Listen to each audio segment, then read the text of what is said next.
Not far from the beautiful elven city of Green Gold, in a beautiful region of Keonan, the self-acclaimed Guardians of Green Gold have had cause to revisit a ruined druidic island with Cedric, its former druid resident. During the preludes, the island was corrupted by a fungal bloom which resulted in rapidly growing tree-sized mushrooms and other mysterious growths, all of which was burned by the Guardians for fear that it would spread out of control. Banda and Toad lead the group back to the small island with new information, examining the now scorched island, the cindered remains of giant, really colossal mushroom stalks, and the shattered gravestones which used to ward the island. The place feels cold, dismal, sad. Gone are the flower gardens, the protective mists, and the quaint structures which made this place special. Everything that remains on the island now crunches underfoot, charred and broken. You might have given up the search, except that by following the clues left in the Baron's journal, you search the place thoroughly and discover what you're seeking. One of the missing druids never left the island. Twisted into a contorted and corrupted ball, you find the bones of an elf, integrated into a still living spore node buried under the druid's now shattered altar, sacrificed by Baron Catastral to speed the corrupt growth in this place now many years ago. Weeping and shivering, realizing what was feared is true, Cedric performs a ritual that he has taught you all, which in combination with cleansing fire and physical might from your weapons allows you to permanently sunder the spore node and recover the bones for proper funerary ritual. And yet the place seems still to be cold, dismal, and sad. It is just then that flecks and droplets of red and silver descend from the sky sparsely and then in a torrent, and you are doused in what is neither liquid nor physical, but just these droplets of power that rain upon you with no explanation. Everyone, welcome to the first main session of Dungeon Scrawlers Actual Play for the series we're going to run for Paizo's SPORE WAR Adventure Path.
Welcome back to the Paizo SPORE WAR the Actual Play for Pathfinder 2nd Edition Remastered.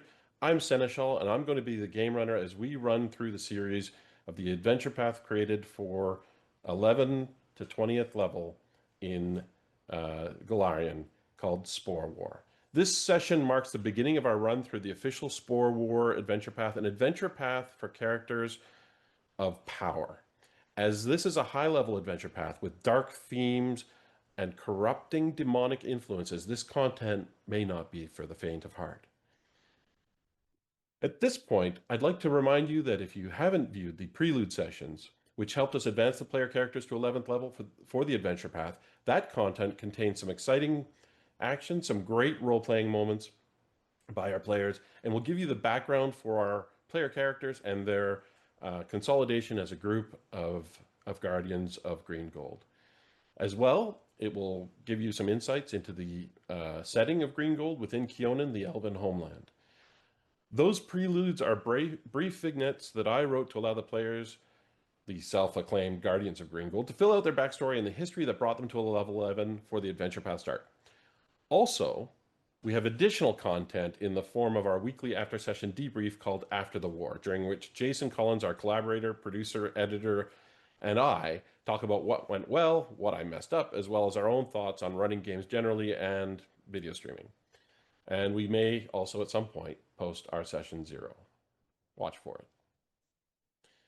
Before we get started, I'd like to express appreciation for our dice partners. There is Norse Foundry. They make metal, gemstone, and bone dice. Add some heft to your roll. And we also equally thank Phoenix Dice, who make recycled dice that rise from the ashes. You can feel good about buying them. They're really beautiful. Check them out. Links are below. Also, we would be remiss if we didn't express special thanks for those who supply the tools we use, including but not limited to Tom Cardos for Maps and Assets, Dungeon Draft, Roll20, Archives of Nethys, and of course Paizo. And a special thanks to the Dungeon Scrawlers channel for giving me this opportunity to run a game on the channel. Before we get any further, though, I think the most important part of our introductions is to introduce our talented cast of players and ask them each to introduce themselves briefly. Go ahead. Hello, everyone. My name is Gwendolyn. I use she, her pronouns. I am a middle school teacher now, teaching English and theater, and I'll be playing the lovely half-elfin Briala Sparkburn. She is a wizard of some great renown who his white hair is now starting to be salt and peppered with stress and undue, unwanted visions of horror that might befell her and her friends. But if you'd like to talk to me about RPG stuff, I think the best place to find me is on Instagram at CovenGwen. I'm happy to talk about any RPGs. I think some of the any stuff that just came out, I'd love to hear your thoughts on it. So thanks. Hey, I'm Par, and I have been a TTRPG streamer for the last 6 years, both online and offline. I am playing JD Orfelavel, a full-blooded elf, which sort of exists just to ask the question, what if Bane's whole thing wasn't darkness, but instead alcohol? And he ran around with a bandolier of alcohol miniatures. Awesome. He's a fun guy. He is a fun guy. Hi, I'm Lex. I'll be playing Banda Daria, Elfin Dromar, Nomad, Ranger, and short shit on a mission. Don't worry about what that mission is. I go by Fortivair on the internet, except for the places I'm LexArts with 2 X's, like my card, where you can find all of my links to what I do, including illustrating, playing games, and, doing stuff like this. Hi, my name is Skye. I am a bartender and an aspiring voice actor. I will be playing the wonderful Varen Ilan, who is a fetchling thaumaturge, who at this point I believe has ostensibly given up on attempting to be a mysterious and reclusive occult researcher in favor of still researching the occult, but they have they've kind of failed on being the mysterious and reclusive part of that. You have dogs now. Oh, we have dogs, yeah. And I will, you can imagine that I put a mushroom pun here. Hi, I'm Stephen Merlino. I'm a fantasy writer and one of the founders of Dungeon Scrawlers. You may remember my character Sturge from the original Dungeon Scrawlers campaign. Here I'm playing Toad, an 8 charisma beardless dwarf champion who has a love for elven warhounds. He also has a rather unusual appearance. It looks kind of like his head got squished like or cracked like a walnut and then put together badly. It's kind of a strange head. And he kind of takes a back seat in the situations where charisma is necessary. He really shouldn't. I mean, the drama of interactions with Toad are fantastic. And thank you all really for joining us. This is, of course, session 1, but we've done preludes and we've gotten to know each other as players and GM, and we've also had the player characters get to know each other as well. When we ended up finished up with the preludes, we had left off rather hastily after you'd defeated the Lord Valthorn, an elven noble who was resistant to the opening up of green gold to other nations and other residents who are not elven. It turns out there was quite a bit more that was going on than met the eye. Following the conclusion of Prelude 3, off camera, the player characters would have, I think, searched the residence of Lord Valthorn, as well as the Baron Catastral, who had been revealed to be a demonologist, someone who actively summoned and controlled demons. And when he was slain, a demon emerged from his charred corpse. These people were not just sinister politically, there was a lot more going on there. And the information that you learned led you back to the Druidic Island and the Order of the Green Sickle's original home. Cedric is traumatized by what's occurred, but he did help you develop a ritual that will help you destroy any corrupted spore nodes that you come across in future, whereas most people would not have that capability unless you teach them the ritual yourselves. What you learn from reading through the materials is that Lord Valthorn and Baron Catastral, they each thought that they were dominant over the other. There were some terrible truths revealed there. Lord Valthorn was trying to expand his territory and was using the Baron Catastral to do that. What he may not have realized is that while he valued Catastral's cash and he valued the power of his demonic minions, as soon as they captured an area, there was a corruption that took root there that the Baron was responsible for, and which Valthorn was entirely ignorant of. And the Baron communicated with a network of as yet unidentified cultivators, he called them. He was not acting alone. Great. Now, Catastral, for his own sake, never revealed what his motivations were. But there is reference in some of the materials that Varen would recognize. References to Tree Razor and his efforts in the Blight. In any event, you learned that the destruction of the idyllic Druidic Grove was more than it appeared at the time, and you keep being drawn back there to learn more each time you go. There is, of course, other information there. Briala, you are surprised to see that your mother was in correspondence with Lord Valthorn. Not for long, and it was many decades ago. But it was in relation, now anyways, in relation to Lord Valthorn intending to take over her rural estate. An address is provided, but that address no longer exists as far as you can tell. More a strand than a path, something that requires more research. But they were not acting in concert. There is also reference to the Lantern Bearers. For those of you who don't know, the Lantern Bearers are a secret society within Kionan who fight against the Blight outside of government interdiction. But other than the reference to their name, there's only one detail that you might find interesting in those writings. It's in the nature of opposition research. Valthorn was concerned that they might become involved, and he noted that they had a local agent by the name of Serthal, a merchant. I like that guy. And finally, we go to a little bit of an info dump on the history that leads up to this point. Because there are some things that our viewers and the players may or may not be aware of with respect to recent history of Golarion that features in the Spore War context. And that includes some expeditions to the Fangwood by a joint coalition of Kionan and Ekuje elves from the Mwangi Expanse that you've heard rumors of. No precise information. But more important, the year now is 4725.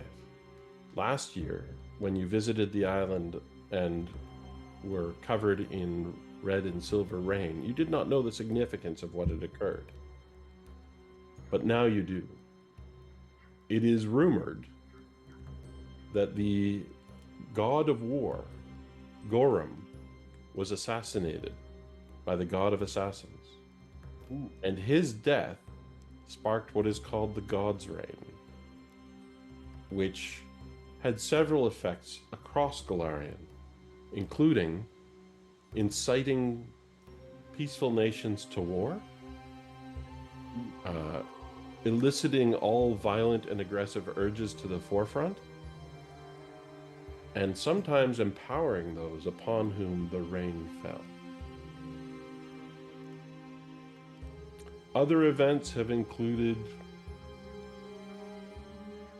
a rise to war covered in other adventure path materials, where the Whispering Tyrant is rumored to be Not that guy. developing plans and machinations. What those plans and machinations are, you've yet to learn. But activity of those who would be hostile and tyrannical is on the rise. On a brighter note, what is interesting about the Guardians of Greengold is that they have continued to act and adventure in not just Kionan, across Golarion to a certain extent, but when they come home to Greengold, which is their base of operations, they are met with glory and warmth and a true feeling of belonging in Greengold. So let's visit the characters right now as they're walking down a street on a typical day, a bright summer afternoon, starting at Taz's Tavern, which still only marginally successful, just saying hello, and greeted by the very few patrons with warmth. But as you step out into the sunlight, there are people who wait. There are people who hand you pastries because you are the heroes of Greengold. And someone walking by with a basket full of pastries just hands each of you one. Oh, hi. Yum. Good morning.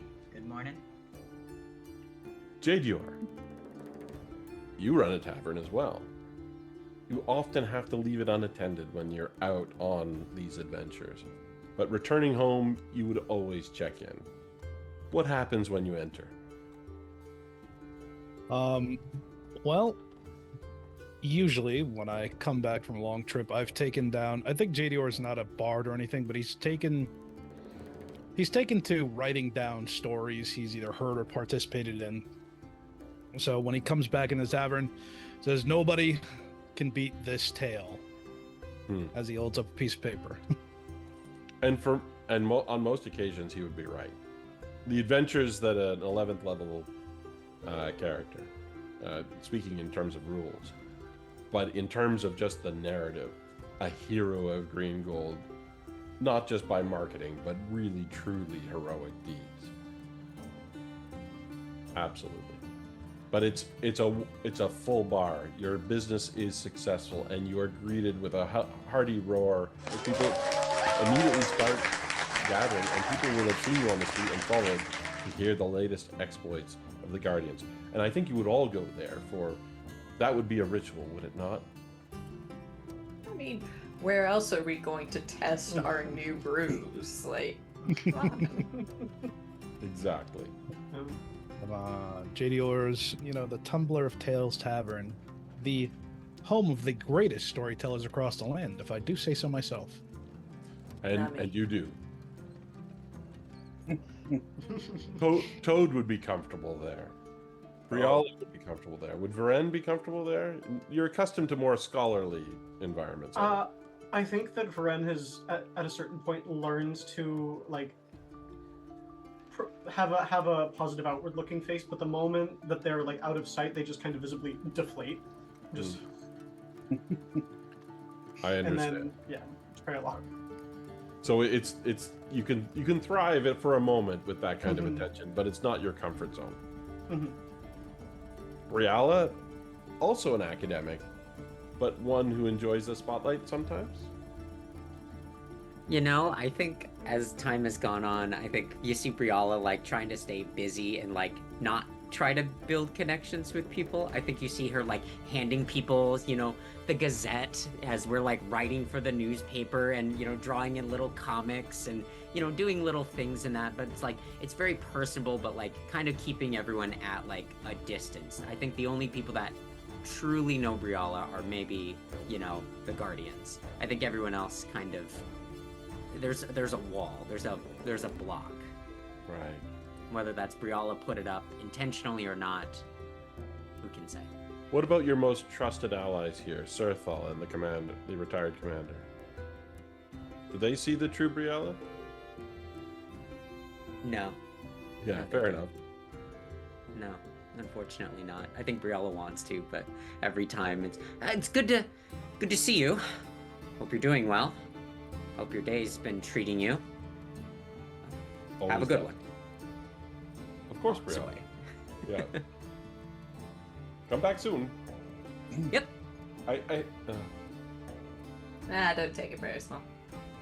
I won't. No. I won't, Banda. I mean, take it very personally. Nah, don't take nothing personal. It's nothing personal. Can Oh, I she's can quite I busy. write? Can I at least write this down as another success? Yeah? If that's what you'd call it.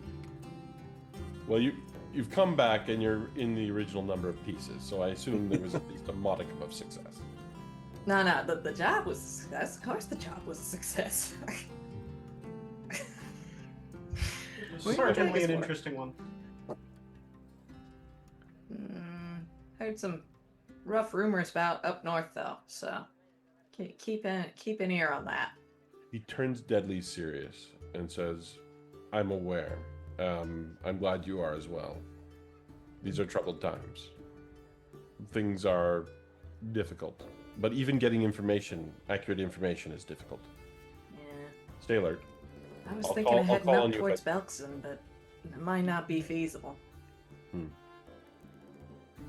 Toad, the commander Yeah. would like to speak to you. He's not here today. In fact, he hasn't been here for several days. I'm not sure that he's active. He's still retired. They're about from time to time, but something's going on. Yeah, they called him back up for service, maybe. I can don't. do I that? hope not. Honestly, I hope not. Oh, Wait, they could do that? well, yeah, at this time of emergency, you treat everybody you can, even the old fellas, old people. They get back into it, dust off the old helmet, put it on. I mean, that makes sense if they can still fight or whatever. What? No, even if they can't fight, they can teach. That guy, he Okay, could okay. fight. He could fight. Maybe he's just consulting, There was Are- never anyone better, but the problem is there was some bitterness about their retirement. Oh, Yeah. he was Are you- bitter. It's not my tale to tell, but I'm gonna bother him now. too much success. Varil will tell you themselves if they feel that you need that information, I suppose. You're friendly with the commander, Toad. Yeah. Yeah. I think you might inquire. Oh, sure will. I mean, I don't like to hear that. I'd like to know who it was who made him unhappy. Well, they wanted to explore the Tanglebriar and really discover what was going on, but the factions at the time were concerned that Tree Razor. There's been this tense situation. Tree Razor was battered back into the Tanglebriar, but nothing's been happening, and so the powers that be saw fit to leave well enough alone as long as Tanglebriar stayed there. I'm not sure that that Tree Razor has stayed there. Are you maintaining consistent contact with the commander? With whom? With the commander. When they visit town, yes. And when was the last time? About 3 or 4 days ago. Would you like for me to contact Leaving them? town. Can you? In their dreams. It might be wise. Yeah, hey, Any peace. particular message? Well, Just that a timely return might be a good idea. Something's brewing. Well, what if he's in trouble? We know any which way he went? I can don't. start digging. I mean, I have suspicions. Yeah, like what suspicions? Like south. Like southeast, towards the Danglebriar, to get a sense as to what's going on. Oh, well, that's funny. Banda, we didn't run into him. We've been kind of snooping around. I guess we know where not to look. We didn't see him. But we were more west-ish. Yeah. So this Tree Razor, he's a demon, right? He's a big demon, and is he smart? He's one of the tyrants, I think, right? Tree Razor? Yeah. Oh, you don't know the tale. I don't really know Not much all about of it now. Actually, let's go to roll 20, and I can show you a picture of Tree Razor, which is probably featured in the in the Book of Fiends that Varen has. oh, So while you're yeah. having, Oh, or after you Varen have has this already stuff- pulled out the book and is flipping through. yeah. Do you just keep that book in your shadow now? Yes. That still You weirds watch me as out. Varen Of reaches course. downward and just You can put stuff in your shadow? the capacity is limited, but yeah. Hey, teach me to I do see. that? Unfortunately, it's a part of who I am as a person. Dang. But- Well, at the very Nice. least, can you just like hold on to maybe one of these? And it's definitely a vial of something. It is unmarked. We don't ask. If you can tell me what exactly it is, I'll put it in my shadow for you. I'll tell you later, and puts it back in their own pocket. And, All right. So there are a couple of images that are worth from the Adventure Path that are worth showing. One is the Oh, that's the artwork pretty. for Keonan itself, gorgeous. Cool. which gives you a sense Oh, of that's, just like, how wondrous the otherworldly. place it is. Wow. Oh Mm. boy. Here I've been Incredible. imagining To see like the wizard- quaint cottage wonderful Wizard of stuff and Oz. Cottage like core. tree houses. No, Yeah. yeah, Keonan is definitely like Elven Metropolis level style. Wow. Can't wait to meet Elven Yeah. Superman. Or like Lothlorien things where it's like, oh, look at these pretty like vining arches. That's so cool. Wow. Am I Elven Flash? I don't feel quite. Everyone you assign are. yourself a DC superhero. No. I thought there was an image of Tree Razor. Jason, do you recall? All right, so we'll post the picture if we can. So Tree Razor is a reptilian demon born of another demon lord, who had to flee to Golarion to escape his murderous father. And when he did, at the time that Tree Raiser arrived, Kionin, the elven homeland, was not occupied by the elves. They had retreated to the Fae. But his corrupting influence brought the elves back to Kionin, because they could not countenance that demonic corruption of their ancestral homeland. And there was a war that followed. Reptilian, enormous, and carries this amazing black axe that has itself this enormous destructive capacity. That's what you would know of Tree Raiser. But also intelligent, subtle, conniving, not just violent and aggressive. So yes, Great. it has been. Sorry, go ahead. Just saying, great. Yeah. And we just kind of let him go? Like, we didn't follow up on that? We never decided that was a job worth finishing? The cost, the sacrifice in lives that would have been required to confront him in the Tanglebriar would have been enormous.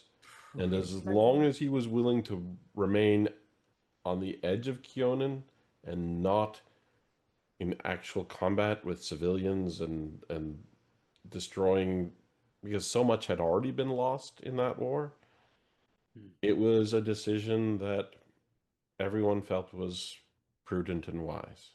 Oh, thank God we'll never have to see him. Yeah, The Kuji exactly. elves, they make that decision all the time, but that's because the jungles are apparently like dense and full of death anyway. This is a nice place. Yeah. Nice enough. So is there some idea that maybe he's getting restless? God, I hope not. I mean, That, you saw that grove, didn't you? Oh yeah, because it seemed like maybe that was some kind of blight. Maybe came from him. Or No, there's no such rumors or anything, but Serthal is telling you that the commander has never felt comfortable. Yeah.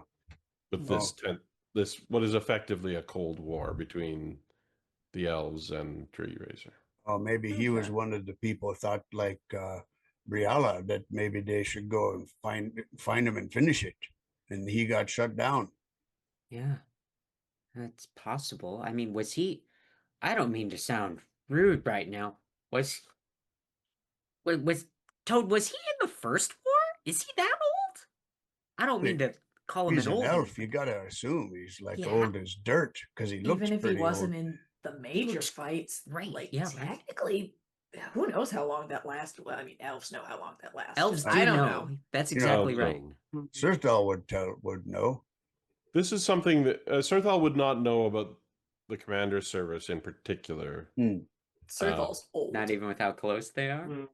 Well, do they talk about it? Is Old. the thing. But they are close. Absolutely.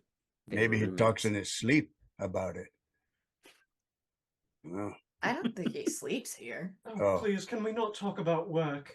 Sorry, we're all pretending. We're all pretending we don't know. We don't. It's cute. It's cute. We support it, but we don't. You don't know. We don't. Okay. But speculation runs rampant. Yep. Okay. Well, So- I kind of feel like we should go look for him if you don't contact him with the dreams. I'll send him a message now, I suppose, and I will go ahead and cast a. Unfortunately, I can only cast it at 4th level, but it doesn't matter because I only have access to 1 per day. Yep. What if he's not sleeping right now? It waits until he's asleep. Yeah, so you set the message now, and then it arrives the next time he falls asleep. They fall Yes, asleep. and essentially what Varen is going to say is, Serthal has been wondering how you've been, and has been asking if you can make haste back to Green Gold as soon as possible. Okay. Or make contact at the very least. So what's interesting as well about the spell is as soon as it's received, the spell ends and you know that it was received. Oh, they can't. So the commander's sleeping right now. Well, no. What I'm saying is that the spell is interesting in that you know that if it's delivered successfully or not. Yes, I do know. I know as soon as the message is received. Which is neat. That is neat because you get that alert the moment it happens. Mm-hmm. You sense the spell ending. Okay, so that message, it takes you 10 minutes to cast that spell. And you get that out. That's done. Serthal is used to a lot of you doing odd things in his shop. Customer comes in, he deals with the customer while you're doing this ritual. The rest of you are chatting about old times. And during that chat about old times, let's briefly touch on what you've been doing for the last years. It's been 8 years since the last prelude. 8. 8? Goodness. Oh my god. Dang, I'm glad I'm not a human. I might be dead by now. Yeah. In 8 years, Banda's tusks are actually starting to show when he's not actively showing them. Oh. So what have you been up to? What have the heroes of Green Gold been doing? Work. We've been So busy. much work. Yeah. I think that Varen has been working to expand the library in the manor, and then otherwise helping JDR with the tavern. Oh, I bet you got a bunch from that count. Oh yeah, and I would imagine as much. And then and then also just working together with researchers, primarily on Tree Razor, because that's one of the more potent things. Just basically any of the weird things that have happened, Varen has been attempting to research, or delegating other people to research it for them. That's smart, delegating. Banda keeps forgetting that delegation is an option.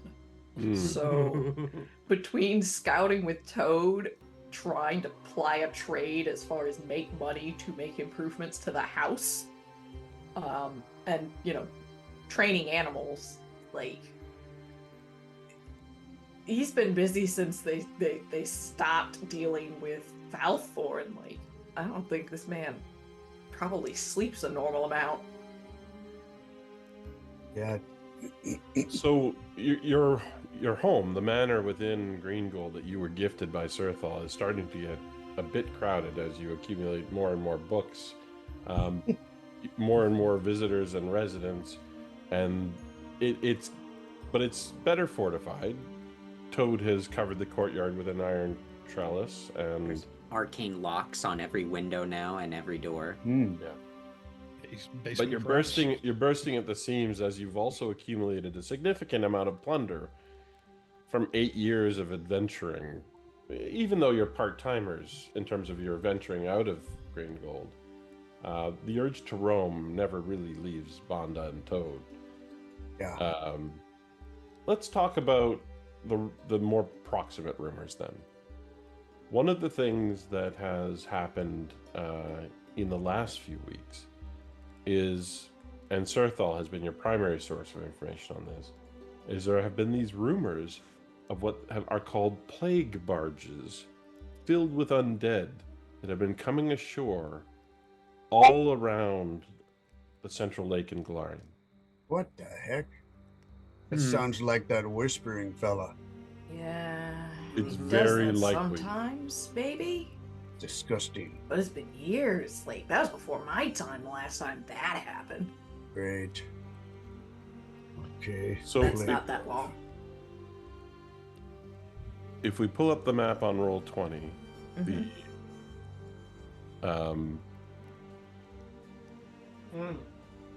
you can see that there is Lake Encarthon, and Green Gold is marked on the map.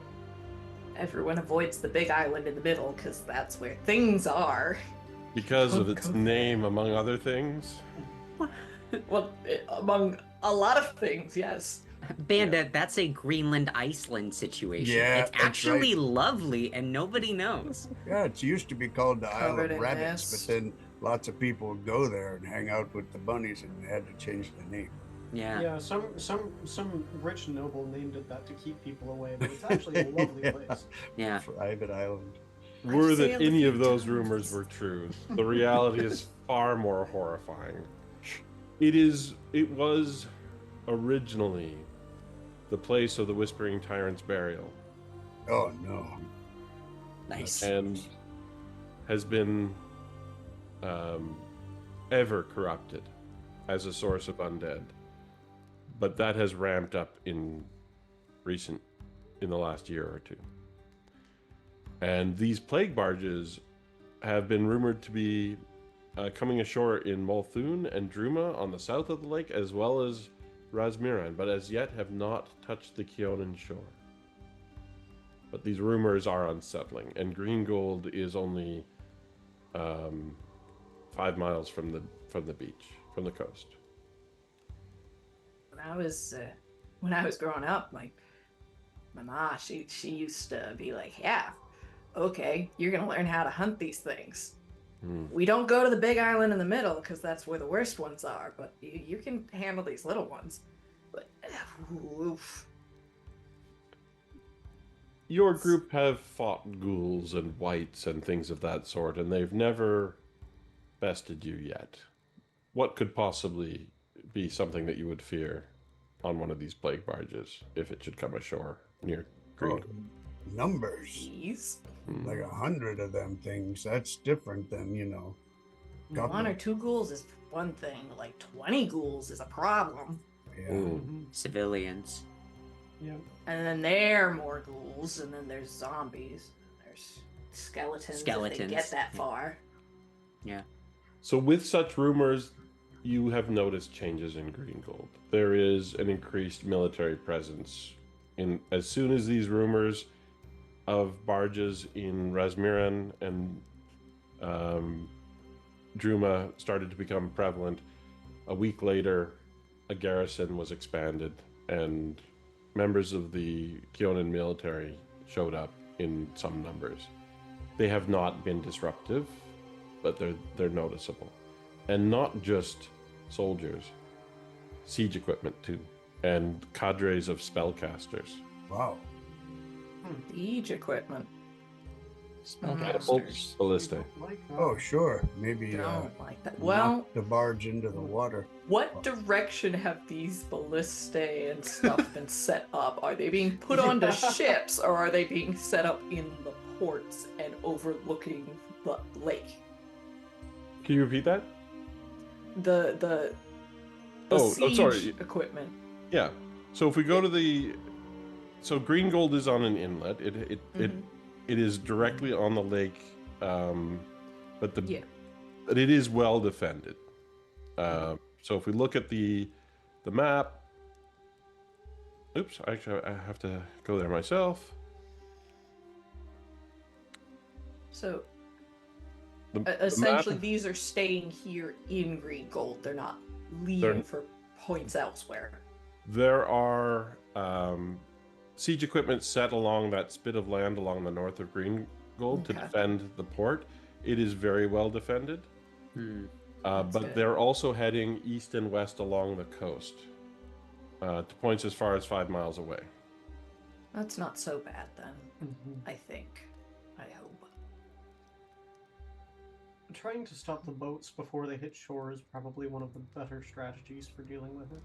Yeah, and then you just gotta keep an eye on the shores for later, because I mean, they don't gotta breathe. Like they can keep walking. They don't gotta breathe. That's an astute observation.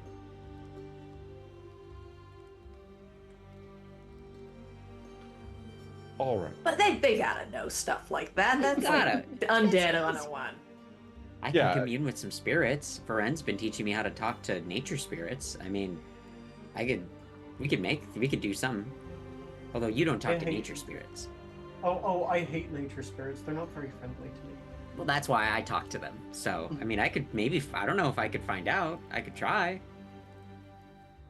That'll be project for later, I think. Yeah, at the moment it's mere rumor, but rumor with a plausible sense of doom. All right. Moving on, you eventually rest and you get a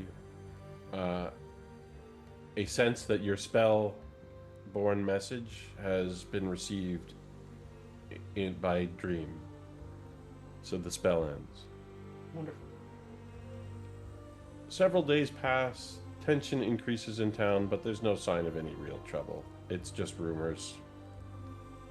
The description of the plague barges is very specific, though. This is not just a rumor of undead walking about. It's a very specific sense of what's happening. And so it is not particularly shocking to you. Several days later, you get a message delivered by courier. It comes right to your house, first thing in the morning. Knock at the door, and there's a young elf looking fearful. Military courier, and hands you a sealed envelope. Wow, you're just a kid. Yeah. Sorry? Wow, you're just a kid. Yes. We all serve as we might. And dashes off. They don't have the spell slots to sending messages. They have to save the spell slot. Oh no. Read it out loud, Banda. Read it out loud. Okay. What does it say? What does it say? There is a message from a local commander, Nuandial Siranviash, who is the leader of the local garrison. And it says, "Heroes of Green Gold, your assistance is requested." The word we have is that there is going to be an imminent attack. The estimated location is Lantana Beach, 5 miles along the coast to the northeast. Please come as swiftly as you can. What does it say? Come as swiftly as we can to Lantana Beach on account of an impending attack. No further information has been shared on this particular message. It looks like it was hastily scrawled, but it was sealed and put in an envelope. If they were in a rush when they were writing the message, however many days ago, that is a problem. We'll have to assume it's not days at this point, or else there's no reason to send a runner. But yeah, and if it was 5 miles away, it would be not that long. Okay. Thankfully. Wonderful. What's faster, boat or horse? Toad? Toad, you went silent again. Toad, no! Learn to speak again! Dang it, y'all missed a bunch of good jokes, too. Toad. Say him again. We'll laugh like we heard him the first time. It's okay. You don't have to do that. Yeah, let's go horse. I don't want to get in any water. That's not... Yeah, we're probably not getting ship out of here for a bit. Yeah. All right. Is there anything you would do to prepare or anything you would grab on the way? Oh, absolutely. Bottled sunlight, ghost charges. What else? What else I got? Lex is a superhero in this moment. I've been prepping for undead just in a box. A picnic lunch. A plague prepper. A picnic lunch. Yeah, it's so funny. And we're just building a bunker right now as well. Oh my god. Crap, I don't have any anti-plague because I didn't think that we'd need it. But it's okay. Project Varen passes out 4 shark tooth charms to each and everybody except for Cheetah's Varen. elixir for Toad because I've been waiting and preparing this just for you. Oh, that sounds good. Maybe I can keep up with JDR. I sure hope so. That'll be funny. You'll get there one day, Toad. You'll get there one day. Yeah, I've got that, numbing tonics, soothing tonics, and that's about it as far as like potion stuff prepped. You can always drop by Sirthel's on the way. And Yeah.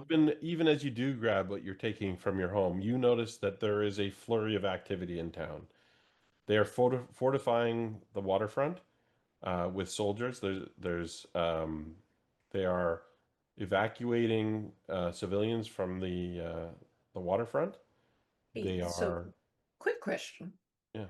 May I make a crafting roll to see how many of these like bottled sunlight and those sort of things that I've prepared? Because I feel like upon hearing those rumors, Bonda just got froggy and has been spending like hardcore spending a whole week just Varen trying would to help make you with something. that as another master crafter. The limit is what you think is necessary and how much you'd be willing to spend on materials. Okay. Because yes, the This rumors have been around for several weeks. You've had time to at least adjust to that news that I This didn't more give so you on for screen. them than myself. I know how many I have, but like if I wanted to help supply the local efforts. That would also be fine. Okay. Absolutely. You can also gather information. People are running around and you're not quite sure why. That's something that you can do as well. I'll gather information then while everyone else is bunker prepping. Yep. What would you prefer? Would you prefer society, lore, elf, perception? I think it would be if you're actively communicating with people, let's have a diplomacy check if you have. I was hoping you wouldn't say that. I think it's the most appropriate one. Society elf would also 23 is fine. Some of you see the messenger who actually delivered the message running past, and you ask for more information, and the messenger, even just in the moment of telling you that they don't have time, they have multiple other messages to deliver. They say, things are frantic. I know they really need you. Apparently, the cadre of elven battle mages that were intended to be at the beach were ambushed and slain. Oh, Ambushed? no. That's why Fine. the commander sent for you. I probably shouldn't have said that. No, you're fine. And then he darts off. Oh no. Battle mages were ambushed. Why would they be ambushed? Who would have ambushed them? Why Oh, are... There's an insider, maybe. Yeah, the Probably smart... The one count we didn't kill, he's probably telling them, working with these people. You know, I'm talking about the one count that. Maybe, but he can't be the only one. No. Well, that's bad news. Let's go. We gotta Yeah. get there quick. All right. Do you gather anything else before you go? You know, The dogs are to guard. I can't horses, I justify suppose. taking the dog. Cedric has taken yeah. to just sitting in the courtyard in your house. He's fully moved in. Yeah. It's fine. He can stay there. It's fine. He just never Smells left. like patchouli in this place. 8 does. I years love of it. someone just staying. Listen, JDR lobbied hard for Cedric at every point. He lives here now. It's Oh, fine. he is so valuable. He grew up all those. I mean, just think Yeah. how long it took him to get, how long it normally takes a rose vine to grow. He's just like snap his fingers, and all of a sudden our trellis is riddled with rose Yeah. vines. Your He was a courtyard tree is for a few- gorgeous. Yeah. Yeah, smells good, and nobody wants to climb through that trellis. We had beef early on because he wanted to stick his head in the sand. He's cool now. Yeah, that's true. He was nice when he was a tree for that 6 months. I read a book almost every day on him. Wow. Yeah. All sad and stuff, dropping leaves, but it's fine. It's fine. We gotta go. We gotta go. You gotta go. You ride hard and you make it to Lantana Beach. Now, I don't like this. They ambush battle mages. This is about as bad as it gets. That's pretty bad. They're the gonna be smart okay. people. It's gonna be Touch okay, our guys. battle mage. When they go for the healers and the mages first, that's the problem. That's when you know that you're in it. Good thing we have a healer in our party. Okay, I put Toad totally. on the map.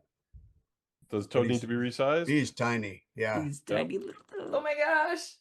This is why you need an off. Here we go. There we go. You need an off tank that'll stick by the healers. I'm gonna be way over here. Yeah, actually, let's move everyone. Oh, I see them. What side are we coming at? Oh, Yeah. Wonderful. I'm way down here. God, did I'm I gonna prep just- well? I'm gonna Just it doesn't take JDR very long to get there. What's your current movement speed? 60 feet. This is my face movement. So 180 feet if all you do is run. Mhm. Oh, Oh, wait, where are we at? disgusting. Oh, You are Horrific. genuinely the Flash. Yeah. How does That he is- run so fast on sand? That's insane. It's talent. I never learned it.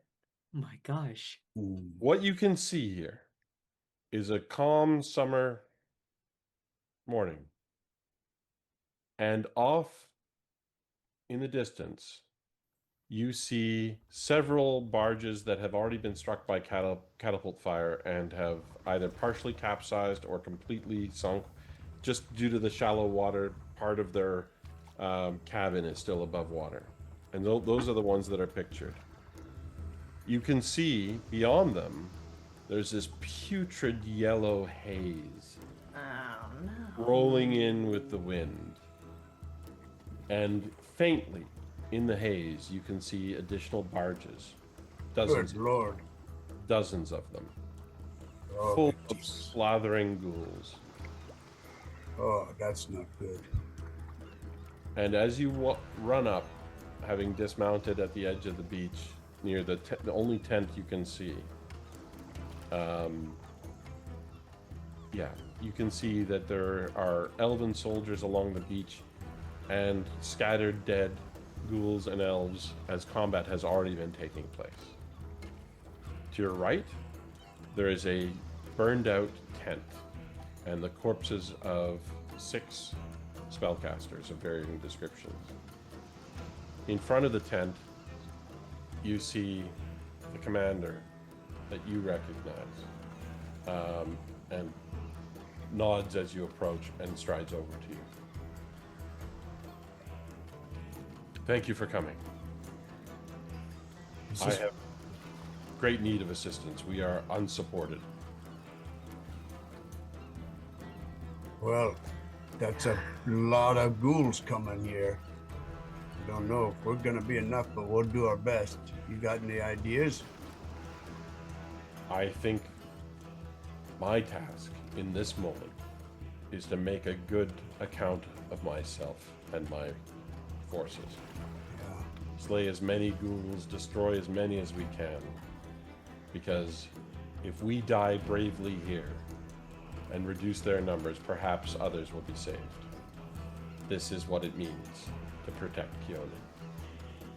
I know that not all of you are elves. I know I'm asking a lot, but your reputation as the guardians of Green Gold, well, this is, I suppose, the test of whether that is a true moniker. Look, we're gonna buy y'all some time, but like, don't die so you can kill more of them later. Yeah. Let's not talk about dying here. There are so many. And they're gonna keep coming. People are rotating. We're just buying time. You got this. Just clap him on the shoulder.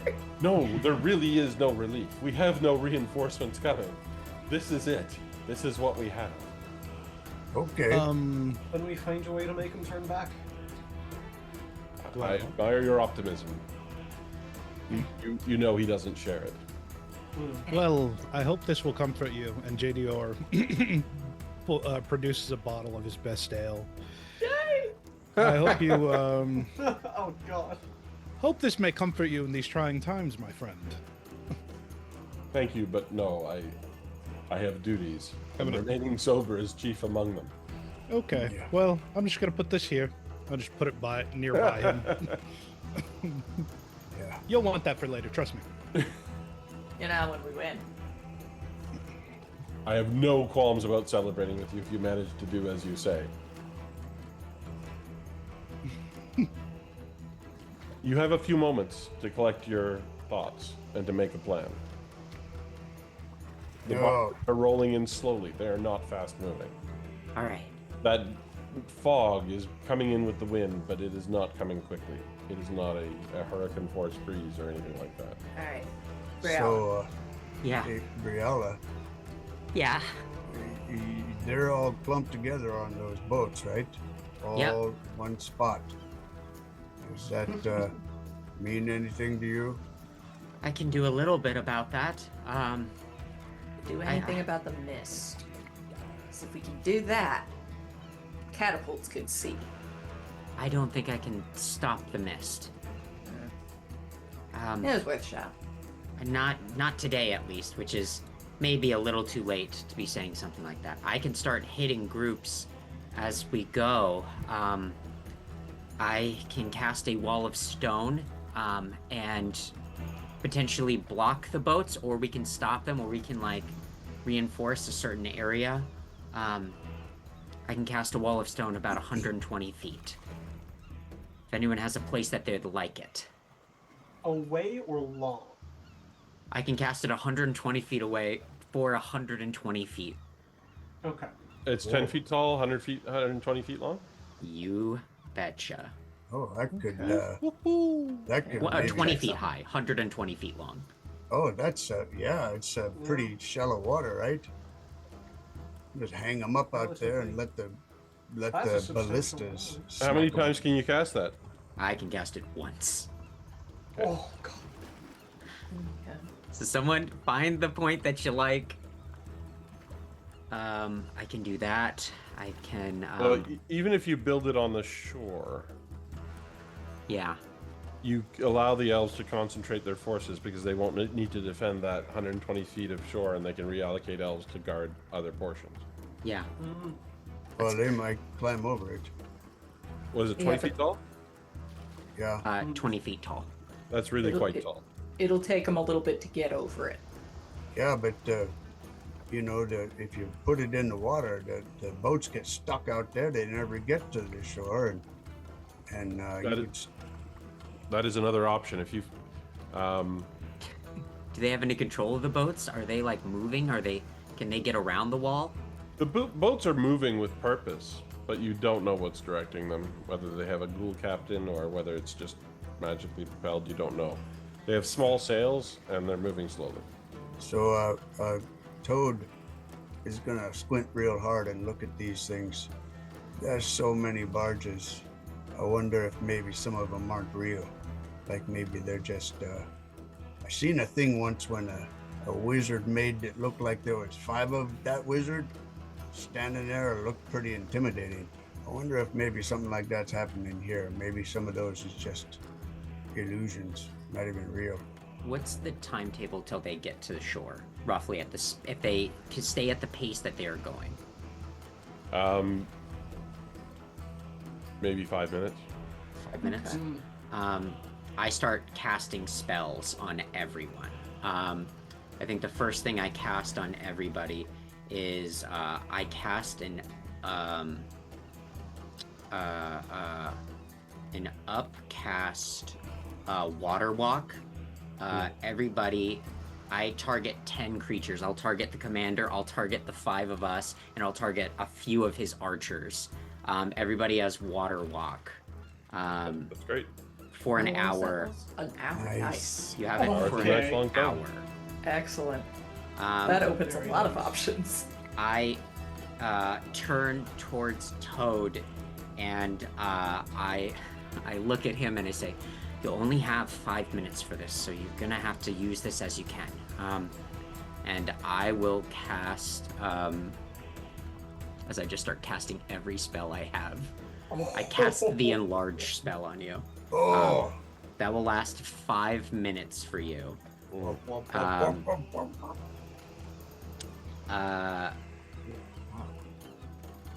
What's that do? It makes you a large creature.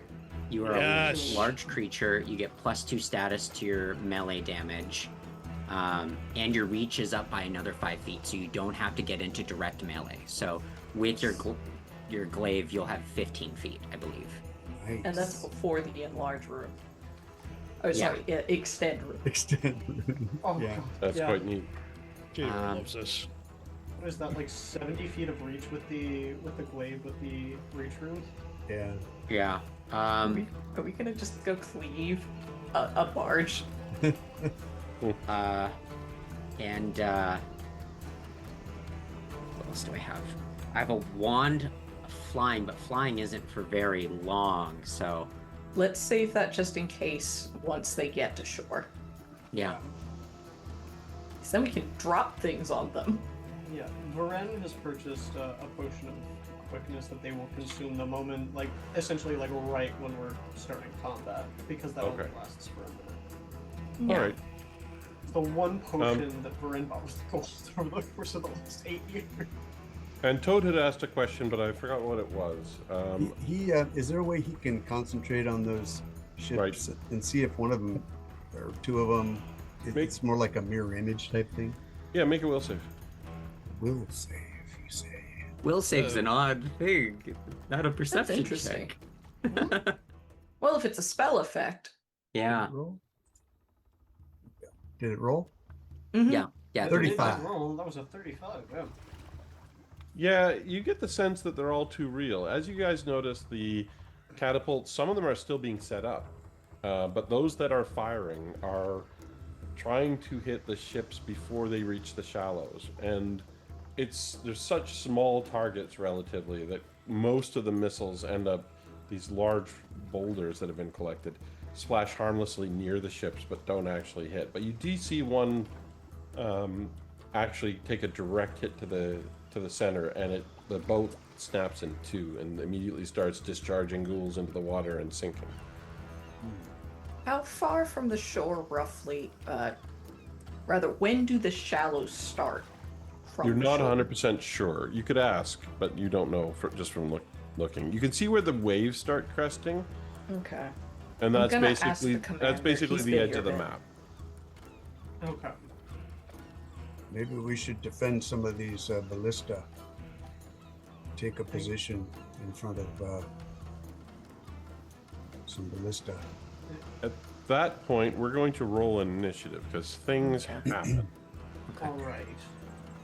So yeah, Verena's gonna start heading over this way. Yeah. Just to try to get closer. So fast, man. As soon as Pulse Vitality will up in your first call. So I cast False Vitality on myself as well. I'll get more than 10 because this is upcast to the 4th rank, but it's a spell item, so I'll have 19 additional hit points. Very steady. Oh, I don't like seeing demons in the water. Can we see the They're not exactly demons. I'll explain what happens. So the cloud comes closer, and then you see some black wisps take form in the cloud, and they immediately fly forwards towards the shore. And they're just these inky black clouds that come towards the group.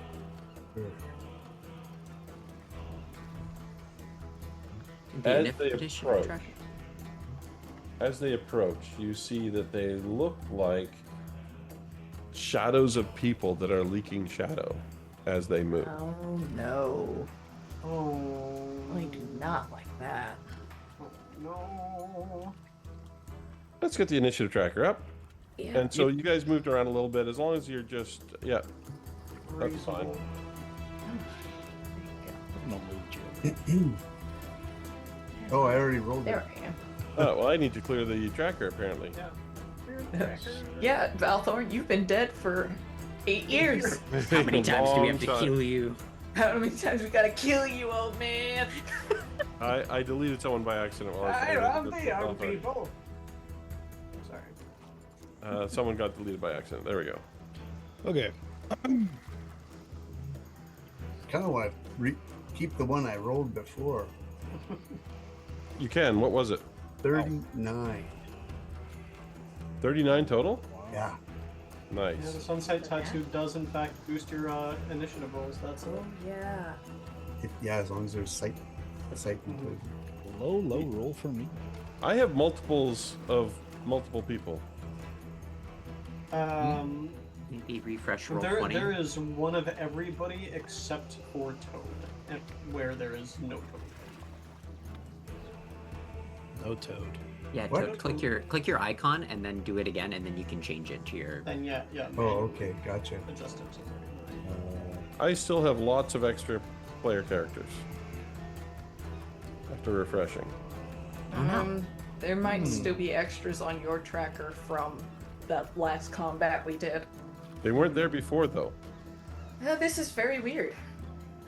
Okay, we're Yeah, clearing the list, and everyone remember what you've got. It's in the chat as well. And we're going to try again. Varen, you get a bottled sunlight as well. Oh, thankfully. Wonderful. Great.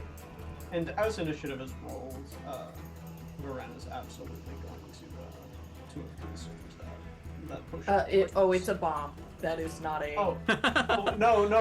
I'm talking about the potion of quickness that Okay. that Varen purchased. No, I'm not going to drink a bomb. Do not worry. That is a different strategy. Drinking a bomb? Yeah, drinking a bomb. Thanks for the pie, Squidward. It was delicious. Oh, God. That wasn't a pie, that was a bomb. This is a bomb This factory. is a bomb factory. They're bombs. I'm missing one player character. Ren-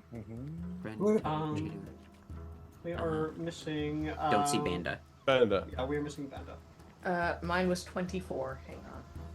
Yes. Do the thing. Anyone else need me to edit their numbers? Oh, yes. I It did was not originally do that. 22. Yeah. And then Toad was originally, I believe, 39. 39. Yeah. Varen? Varen's was 30. I have already changed it. Okay. Briala, you're at 28 correctly? Yep. Oh my God. Aw. That's so I sad. wish I could keep that, but I can't. Whoa. Panda, you're at what? He was a 24. 42. Nat So 20 it's- wasted on the second roll. Nice. Okay. Well wasted. All right. So these creatures appear from the roiling, sickly yellow mist.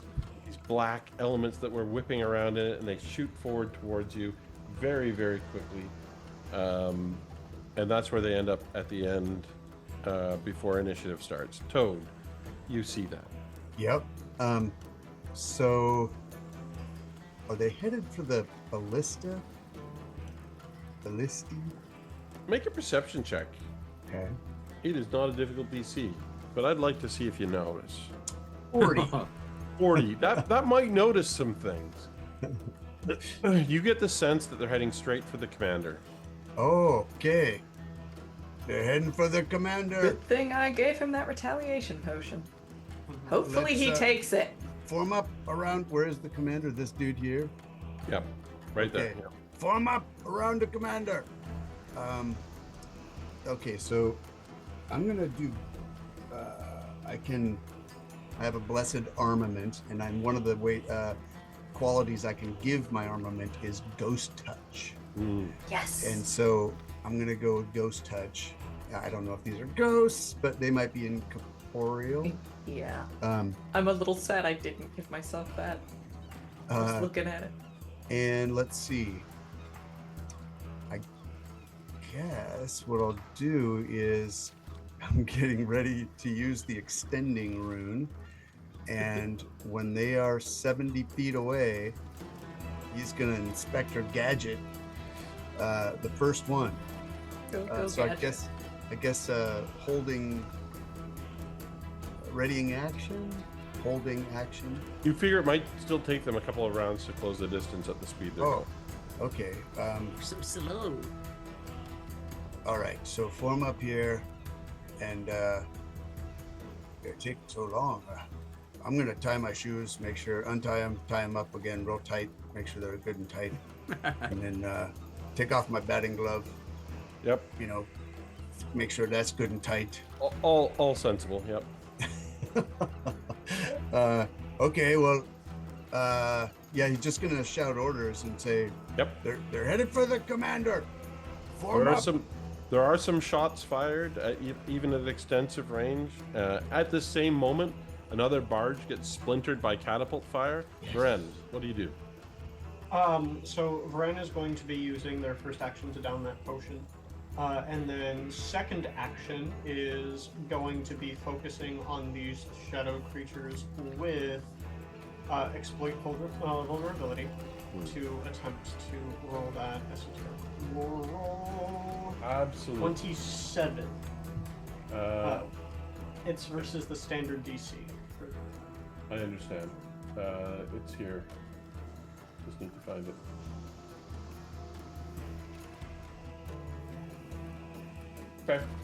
Okay. You succeed. So that's an Not a important not a fact critical success. Yeah, so that's an important fact about the creature and its highest weakness. Its highest weakness is light. Light. And what is that value?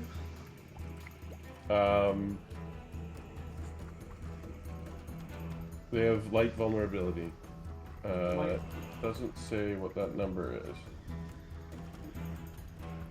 I mean, if it's vulnerable, okay. then it's double. Okay. It's not additional damage. Attacks against the shadow are treated as magical if made by a creature who is magically lit or with an object that is in magical light. So essentially, you know that about this. You recognize it as a greater shadow. You recognize that they're vulnerable to light. They take no additional damage from light. But they resist damage that's not magical, and light overcomes that. Light overcomes that. Understood. So in that case, Varen is probably going to go the route of personal antithesis and is just going to say it's light damage that does bonus. And that bonus is going to be half the level plus 2, so 7. Would you like the other piece of important information about them? Yes, please. They have the ability to steal people's shadows Your books. and turn them into other greater shadows. What happens to a person whose shadow is stolen? Oh, it's real uncomfortable. It's I not think- good. I think that might be a little bit more damning for a person who is a creature that is part shadow. Yes. So Varen was going to advance a little bit, but instead they're going to stay right where they are. It's an important piece of information for Varen specifically. That I don't like that. I did not think that you would love it. That's a very interesting tidbit of information. Varen is going to spend the rest of their turn putting the singular, like the couple of books that they have stored in their shadow into their bag. Come on. This is a good time to mention that sometimes I modify encounters or adventure path materials because I think it's going to make for a dynamic moment, or it's going to be interesting, or make the story more interesting. This is not one of those occasions. But when I saw the power, and I'm familiar with what Varen can do and what Varen relies upon, I was very excited to see whether you chose to find out what these shadows were about with your esoteric knowledge. Yes, and if you would like, I'm more than happy to use the remainder of my turn rolling just an additional recall knowledge check to see if there's any more information that they can find. I'm fine with that. Yeah, let's These go are with things that you would have studied. I think these circumstances are that you would have been concerned about these kinds of creatures for obvious reasons. I will allow another roll. Wonderful, because the exploit vulnerability roll is less lore focused and more weakness focused. Another 27. Just- Consistent. That's sure, okay. That's 2 5s in a row. Okay. They can also hide in people's shadows. I don't like that. And Verena's just going to go, beware of your shadow! I don't like these things. Beware my shadow? What does that mean? Very, very quick blurb of what everything is. So very quick, specific rundown as much as possible. And that's it. There's also something you notice just looking at them. They're unlike normal shadows. They seem to be occluded by a cloud of shadow that is protecting them from the sun. Don't like So that if we at all. Find a way to expose them properly to the sun. Bando, would you mind sending me what the light bomb that you gave Varen does? Yes. One moment. Let me get back to my sheet. In the meantime, we're going to move on to Briala. Briala, truly watching her hair go black with stress as like the salt and peppering continues, just like looking at this, thinking, I can't let anyone die. I can't let anyone die. They will slap their like somewhat fresh tattoo that they have on their back to activate the worm's wingspan, which will be 2 actions, and then I gain a flying speed for the next minute of 60 feet. And I would like to spend this last movement. I got to get that wall in place, so I'm going to start gunning it. Okay. And that's my whole turn. Okay, thank you. JDR? Oh, hey, it's me. It is. I'm going to. So the deployable cover I have says an interact action. Mm-hmm. So I'd love to put it like. Hold on. Grab the ruler. It's not very big. It does one corner of a square. Mm-hmm. Sorry, one edge of a square. So I'll try to put it in front of the commander here. Just so that if the commander moves, though, it would be. Yeah. I gotta. Hey man, stay put. They're coming for you.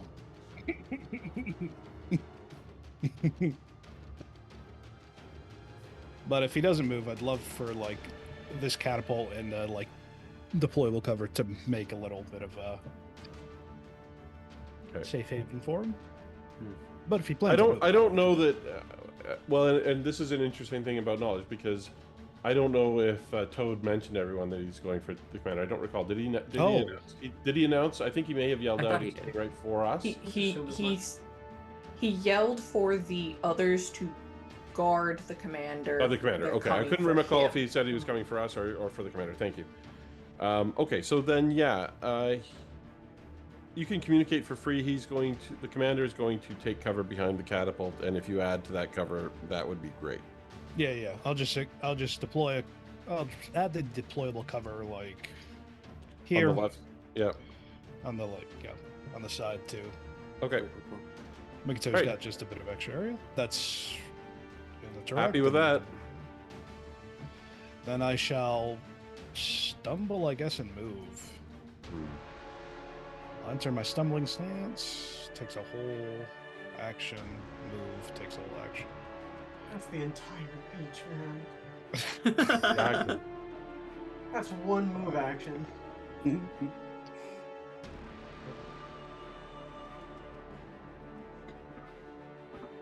All right, and that's my turn. Thank you. Banda. Yes. And sorry, Varen, did you announced, I think, some of what you learned? They gave a quick blurb of watch your shadows. They can do weird things with them. I don't like these things. Yeah. Yeah, so Banda is actually going to do two things. Before initiative had kicked off, I was trying to ask the commander, hey, how far out does the shallows start? Is that when he was interrupted before? No, he did say it's about the edge of the map. Okay. That far left, top left corner is about where the shallows begin. Cool. Then in that case, Banda is going to drop his Fauna Guardian there with the commander, just in case. Just in case, I will drop it into chat what that does. It's just wonderful, wonderful thing. So yeah, that is a... Well, I think it's a single action. I literally just copied that from the thing. Yeah. The animal is a large feline. Stylistically, this tattoo that crawls off of him looks more like a leopard or a jaguar than a tiger, but it's the wrong size, its head's the wrong shape, things like that. Stats-wise, it's an elite tiger. It's just 5th level tiger. Awesome. Okay. So it appears next to your square and you send it off to guard the commander? Mm-hmm. That is exactly what I do. All right. For that, and then I'm going to move up and spend the entire rest of my actions, moving towards the island. No. Got it. I'm one action to move, one to recall knowledge. I'm gonna try and suss out the mist. That's part of the move. They can get a little bit further, but they cannot actually get base to base with you. Cool. But they seem to... 2 of them seem to hesitate and try. And then the others are heading continually towards the commander. That's all they do. Oh, is it? No, there's one other thing they can do, which is they issue this whispered howl that seems subsonic more than sonic, and it creates this eerie pulse. Your bones vibrate with that noise. Toad. It's the quickness potion, or not a potion. What's it called? It's a elixir, and right. I think they might have just come into range. Mhm. So let's just double check. Oh, well, yeah. What? Inspector Gadget. This extending thing. He's going to attack twice. So he... Come on now. There we go. Sorry. Just accidentally... Are you attacking at range, or sorry, are you moving up? No, he's got a 70-foot extending rune on his geese arm. Was that from your Fantastic. held action, Steve, or did you change that? I don't... It's a new round, right? It is, yeah. Okay, I didn't know if they were at the beginning of the round or at the end of the round. They were at the end of the round. They moved to their. So if you had a reaction that was an attack for anyone that came into range, you would have that before your initiative starts. Oh, then yeah, then I get an attack. Take so it. let's go with that. 30 is a 30 hit with Ghost Touch. It does. 18 damage. Oh, plus I have an impactful rune. So let's see what that does. It'll probably be... So your weapon has Ghost Touch as well as your armor, is that right? No, the Ghost Touch is just on the weapon. Okay, sorry. Yeah, it's all not right. a rune. It's a quality I can that Ketifus imbues the weapon with. So it's 18 plus 1. Oh. 19, that is. Plus I am big. Oh no, I already included that. I included that. So 19 damage total? That's correct. Okay. Does it seem to go through? Does it? With the Ghost Touch, you absolutely feel the impact as if it was a person standing there. Oh, that's what I'm talking about. And, All right. And that greater shadow winces. I got 2 more of those coming, mister. Get ready to wince again. So my regular initiative, 2 attacks. Yep. Boom. Oh. So 36 and 39. Wow. Is that any of those by chance a critical? Both of those are critical hits. Let's go. In that Wonderful. case, we're talking 30 and 24 plus doubled impactful rune. So that's going to be... And you 1. get to move them if you wish. Oh, that's right. I get to move them. I'm going to move them back. So they each... Oh, whoops. So They're both on 10. the same shadow, right? Yes. So 10 more on top of the... Unless he dissolves after the first hit. Well, after the first hit, if you move them back, you won't be able to. They won't be within range for your second. Oh, that is true. So I'll wait for the second shot then. So that's a total of 64. 64 points of damage. Yeah. Hit 3 times in rapid succession. All I'm right. sorry, I'm just imagining very briefly, since it says you can move them in a direction you choose, having 5 feet forward and then another 5 feet back. Just cause. Just to shake them up a little Or bit. just like- left, then right. Just smack them around a bit. Isn't that I a love it. strategy for warlocks in Baldur's Gate 3? You know, I do have actually. So why not do this? Move it to the right first, and then back one, so it makes it clump a little closer to these 2, and that might make a good AOO or area of effect for a wizard type. I don't know. That's good fun. 83 points of damage you've dealt to this greater shadow. Are And you those were- wincing? Does it wince again? It is wince. It's winced 3 times, taking full Ah. damage from every shot, and quite a bit of damage. 2 critical hits. Yeah, absolutely wonderful. Now, Now, so wait, you I'm have sorry. these I'm 2 sorry. actions. That was 2 actions. One was to drink my potion. Okay. And then, so not in this. It wouldn't have gone in this order because of the quickness. You're supposed to strike first. So it would have been strike, drink, strike, Oh. strike, and then. Is that how it works? I do have a question. Yes. Whether that second one is a crit depends on whether you took off the penalty for second attack. That's a really good question. It did not. Otherwise, it would have said second strike. Okay, on the my attack. bad. Sorry. That's all right. Still a lot of damage, and one of the Yeah, crits It's was still it's -7. Like, Okay. Minus 7 plus 5. The impactful wouldn't have been a crit either. Yep. Okay. Okay. So. And then that's your turn? The final action would be release his Gizarm with one hand, and so that he can raise the buckler with the other. That's a free Okay. action to release So it. you okay. Yeah. Thank you. Yep. Varen. All right. Let's see. Go ahead and. Unfortunately, not quite close enough to do that in just 1 action, but that's going to be 2 actions to go ahead and move up here, and then we're going to take 1 swing.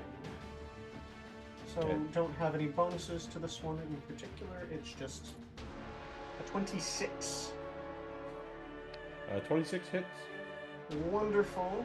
So that is going to roll damage. And so that is 18 light damage plus 6 persistent bleed and 4 mental damage for a total of 28. Okay, so you have a weapon that is dealing light damage. Mm-hmm. It is also worth noting that for the purposes of exploit vulnerability, whenever I activate that, it means that my weapon acts as a magical weapon for the purposes of damage. Understood. It's also worth noting that it's technically not light damage, it's just acting as if it is. So if that changes something,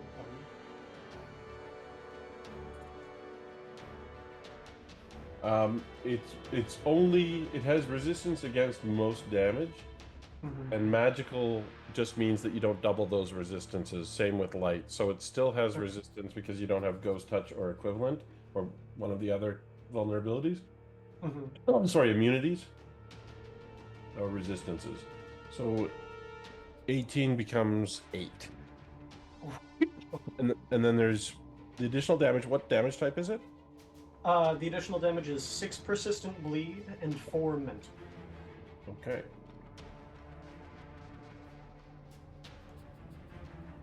All right. So it does some damage, but would have been more effective if it's not impact in the same way the Gizarm is, because it's not got ghost touch. Oh, So you moved up, you attacked. Is that all? You have another action? no, that is everything. Okay. Next up is Briala, and I see Briala is measuring circles for some reason. Excuse me, this that is not broadcast to others, good sir. I always forget that, but I am. I also don't mind sharing your secrets openly about your tactical designs. You can't see, but I'm sweating bullets, flipping through tabs, opening up my book. You see Briala looking very nervous. Sees the three gather up and says, "Okay, no time like the present. Why don't we try to slow it down a notch?" And Briala is going to move, flying on top of the sand. 10, 15, 20, 25, 30, 35, 40, 45, 50, 55, 60. Scarily, we'll move this close, and then we'll cast a spell. I believe I can target up to see, within 30, within 30, within 30. Oh, you all can't see that. Within 30, within 30, within 30.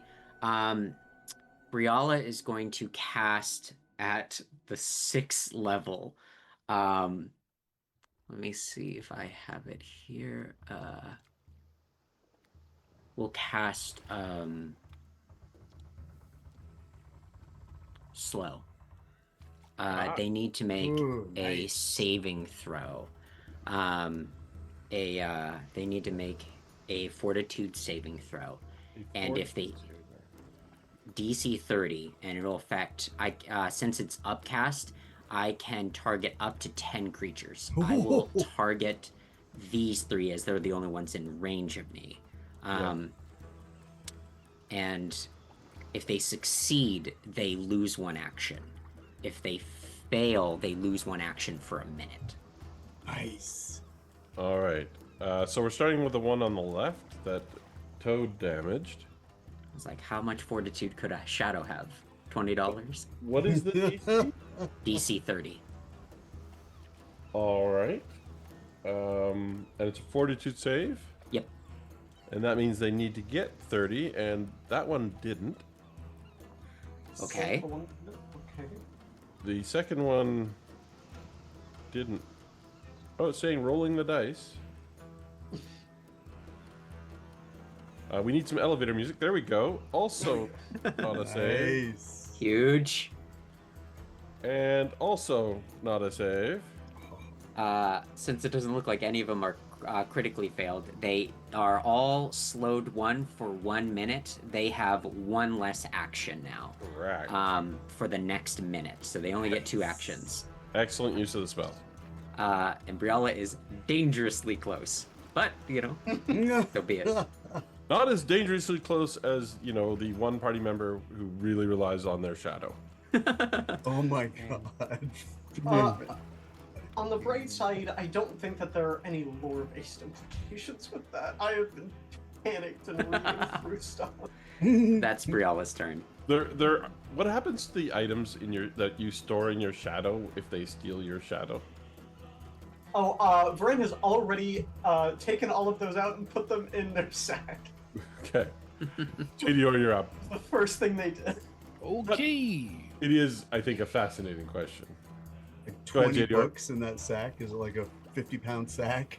Yeah. No, it's just Vren only had like 1 bulk worth of items in their shadow at this point, and there was a spare bulk worth of ignored bulk in their sack. JDR, you are central with 3 slowed shadows. This is you, JDR. Especially what I'm here for. To get beat on. So 1 action to move.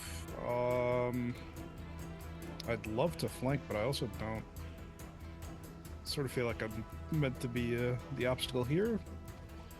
So I'll step into the space with this one. I'm going to cast Inner Upheaval, so I'm going to down me a little alcohol miniature. The additional damage is going to be force, and I will make an attack, which is an 11. Yippee. I don't know if you can actually roll that low, JDR. I am puzzled also. Wait, I don't think that technically, I don't think that's actually possible. what's going on here? Hold on. because you should have at least a plus 20, or a 19. My regular attack is 23. I don't know why. I don't know if this ability was updated to have the same mod. Yeah. Like it's Well, it used to be the That's my same. suspicion as well.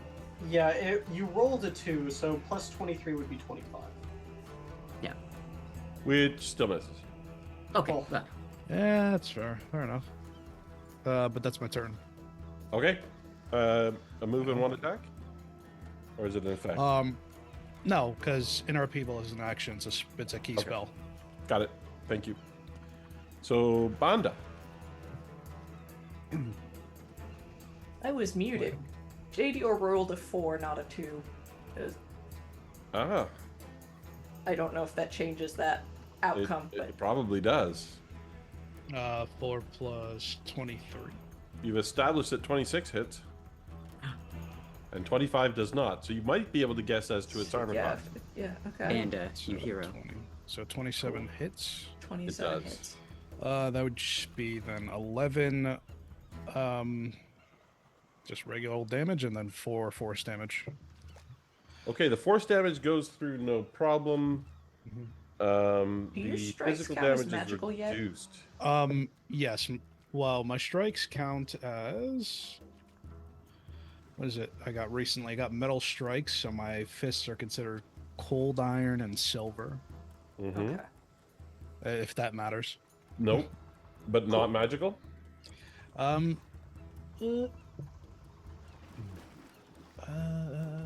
Sorry. Mystic strikes, be some physical injury. They are magical. Oh, read that last part. This damage can be any of the following types of your choice, chosen each time you strike: force, spirit, vitality, or void. Whoa. Oh, that's So, for the extra damage.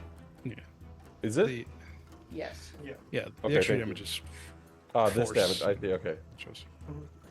So the force damage does full, but your regular attack only deals 1. Okay. So total 5. Not very. You can tell by touching it. Also, touching it is awful. Yucky. Like Oh. it feels cold and horrible. JDR, how did you punch a shadow? As far as you can see, he didn't. There was a ripple. Power of alcohol. Alcohol. All right, Banda, you're unmuted, and it's your turn. Yes. I am actually going to come up here. No, wrong button. I can do this. Up here to be with my friend. Mm-hmm. And I'm going to use one of my ghost charges actually over here, if it will do the thing. The thing, yes. Just gonna toss it over there. Yep. And come on. Throw it. Okay. Throw it. Ghost charge. Covers assaults that Yeah. drain and disintegrate nearby undead. Deals listed positive damage and splash damage. So that would be A 36 to hit the primary guy, which is critically hits. yep. So that would be, I believe for something like this, it's just outright double, yeah? I think so, because it doesn't specify. Doesn't even give me an option to put in a separate critical damage. So because it's incorporeal, the bomb actually detonates inside the shadowy form, and you see it lit up from inside. So Cool. Hell yeah. cool. It is now also enfeebled 1 until the start of my next turn. All right, and there's splash damage or no? It is 2 Not close. positive splash. But no one's directly next to it. Yeah, I don't think it does I don't more think it than does either. 5 Okay. feet. Yeah. That's Okay. unfortunate, but But it oh well. really. Sorry, which one was it that you hit? The primary one would have been that guy. I didn't realize there was more than 5 feet between the two of them. Okay. Is that the one that JD hit? Yeah. Yes. Okay. And anything else? I'm going to step, actually, if I can, into the space between these two, which is dangerous for me, but Dangerous It for anyone. provides flanking? This is where I like to say we find out how the monsters work. It is their turn. Let's start with the ones that are not that close. Are we gonna be surrounded or are they gonna swarm toad? That's the. They got a mission. Yeah. they got a mission. These two move closer to the commander. The rest of them, one of them moves to JDR. One of them moves to Briala. They take 2 actions to get to me? He did. Cool. I will cast a Zephyr Slip as a reaction. I can immediately fly 15 feet away directly from the triggering creature. Okay. To... away. All right. And I'll go 15 feet straight up. Okay. He is not slowed, but you've effectively made him slowed. So he does not. He loses his attack as a result of your reaction. Nice job. Jadior and Banda and Varen are less fortunate. One of them looks deeply into your shadowy eyes, Varen, and senses something that it very much wishes to steal about you. Yeah, so that brings up an interesting question. So, uniquely about fetchlings, the shadow is more corporeal than normal, and it also is like intrinsically linked to the Shadowfell. So this may very well be potentially even more difficult because it is a custody battle with the entire realm of shadows. But also, if this goes well, Varen may immediately be transported to the Shadow Realm. Yep. All sorts of things are possible. Let's find out if any of it matters. Zephyr Slip, thank you. All right. So the first thing to do is find out if it even hits you. Oh, hopefully it does not. Because I don't want to deal with a custody battle with. Oh, I don't like that. I don't like that at all. What is your armored class? The armor class is 31. I think that we're using the wording tattoo here to bring that up to a +1 status bonus to AC. That won't change anything, but bonus to saving throws and resistance to damage is nice. Yeah, it is. Maybe? It's. What did you say your armor class was? 32 with the +1. Yeah. So not a crit. Thankfully. Yeah. Is bad though. Is this creature a fiend? No. Okay. It's It undead. is undead. Medium incorporeal undead and unholy. What was that? Understood. And so the damage. Do you take void damage? Varen does in fact take void damage. All right. Has resistance 2 to it for the turn, but. All right. So 8. There's no resistance roll, but you take 2 less. So 18. So you take 16. 16. Okay. Yeah, we're fine with that. And then second action steals your shadow. Nice. Is there a saving throw for that or no? We are going to find out. No. Scary. Since it hit him. You are Or hit enfeebled them. 2. No. Enfeebled 2. Enfeebled 2.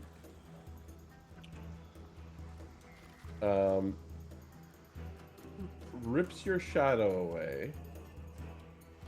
Okay. Partially, but not fully. Okay, so that's a -2 to strength-based melee attack rolls, strength-based melee rolls, and athletics checks. Okay.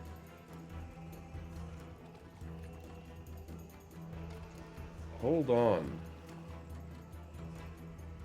Gets worse. Oh wait, there's more. More? So it is partially detached. Your shadow is partially detached. Okay. And you have the sense that one more hit like that and it would rip free utterly. Okay. Understood. We like that. That is its 2 actions. Banda, you are attacked by the one next to you. This one is enfeebled, I believe. It is. It is. Why did I roll damage before strike? I don't know. What's your armor class? My armor class should be 31 before everything. Clicking Misses the wrong you. stuff. Just outright misses you. Awesome. We'll try a second time at an even greater penalty and misses you a second time. It's JDR, one on you. This time I'm going to roll properly. With a 2. That is not, and a 3. That is not what I would call properly. And the one on Briala loses his attacks, and the others are not close enough, although at this point they're skimming along close to the ground, and one of them rips a shadow free from an elven archer. Releasing it as a lesser shadow. All right, that's the shadow's turn. Toad, you're up. We can't hear you, though. Can you indicate the injured shadow, the one that I injured last? I can. It is still right here. Ah. Okay. Yep. First attack, we're using the quickness potion, so the extra action is going to be at that one. Okay. 41. Oh, gosh. 41 is a critical hit. Let's go. 26 damage. Plus, I get to move it. No, but... you don't. No, he gone. You moved it to the shadow realm. Oh, yeah. Okay. All right. That's And I what play like. my You try to move it.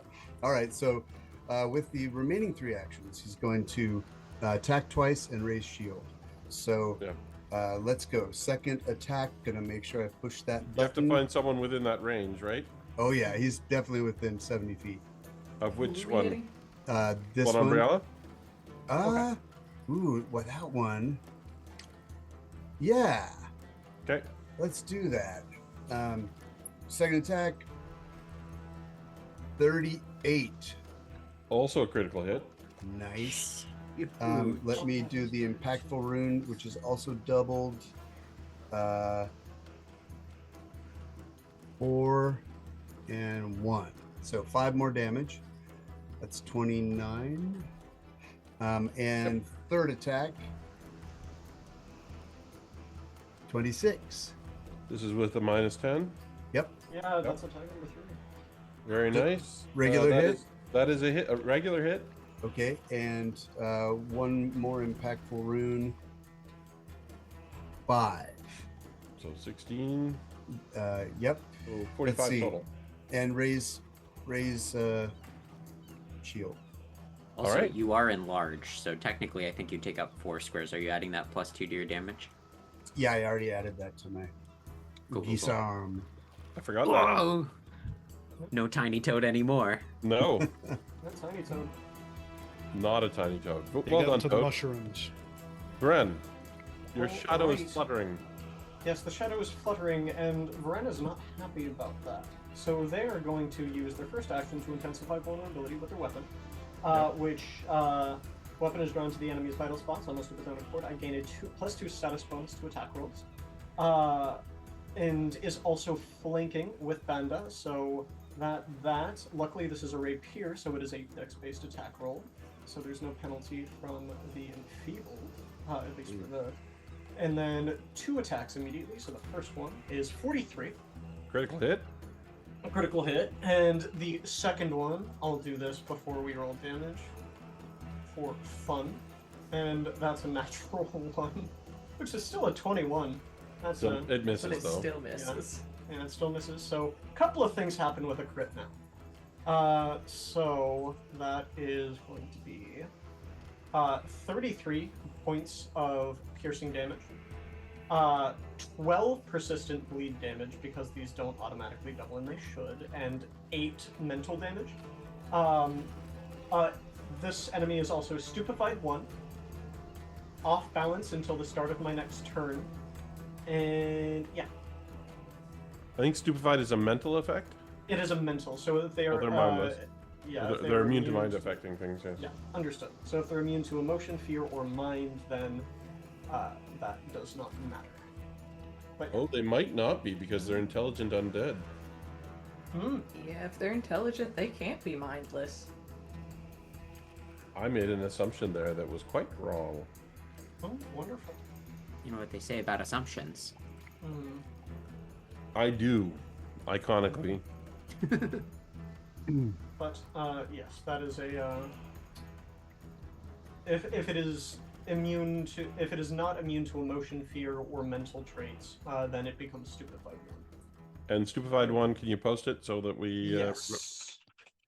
I think I know what it does, but I like. It is an equivalent penalty to the severity to all intelligence, wisdom, and charisma based Okay, rolls. that is not what I thought it was. So thank you. And also, if they attempt to cast a spell, they have to succeed a flat check with a DC of 5 plus the stupefied value. So essentially, if they try to cast a spell, there's just a 25% chance that it misses.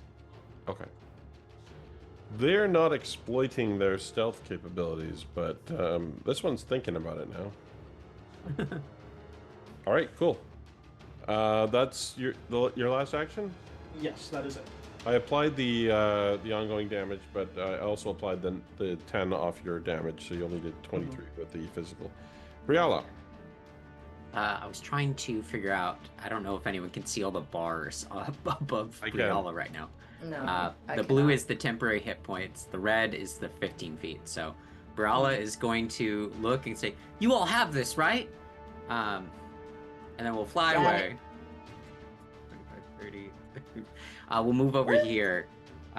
You all got it. Don't worry. And I think both of these are untouched, right? Correct. Okay. Briala will rub her hands together and go, okay. Risk it. Boy, wouldn't Dad be proud of me? And you see Briala like points her, twists her staff, and casts Disintegrate. Magical girl twirl and then Oh! just disintegrate.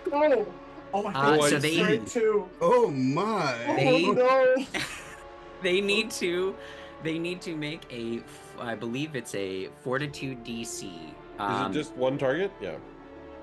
And is 37 a crit? Yep. Oh, okay. Well, it gets to make a Fortitude save. It affects only one of them, but The first one, I would imagine. and if you critically hit, the target gets one result, 1 degree of success worse than the outcome of its Fortitude save. Its That's it. Fortitude save is 13.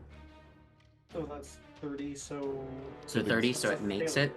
So that'd be a success. So failure. So it takes 62 points of damage as I blast it with this sickly green ray.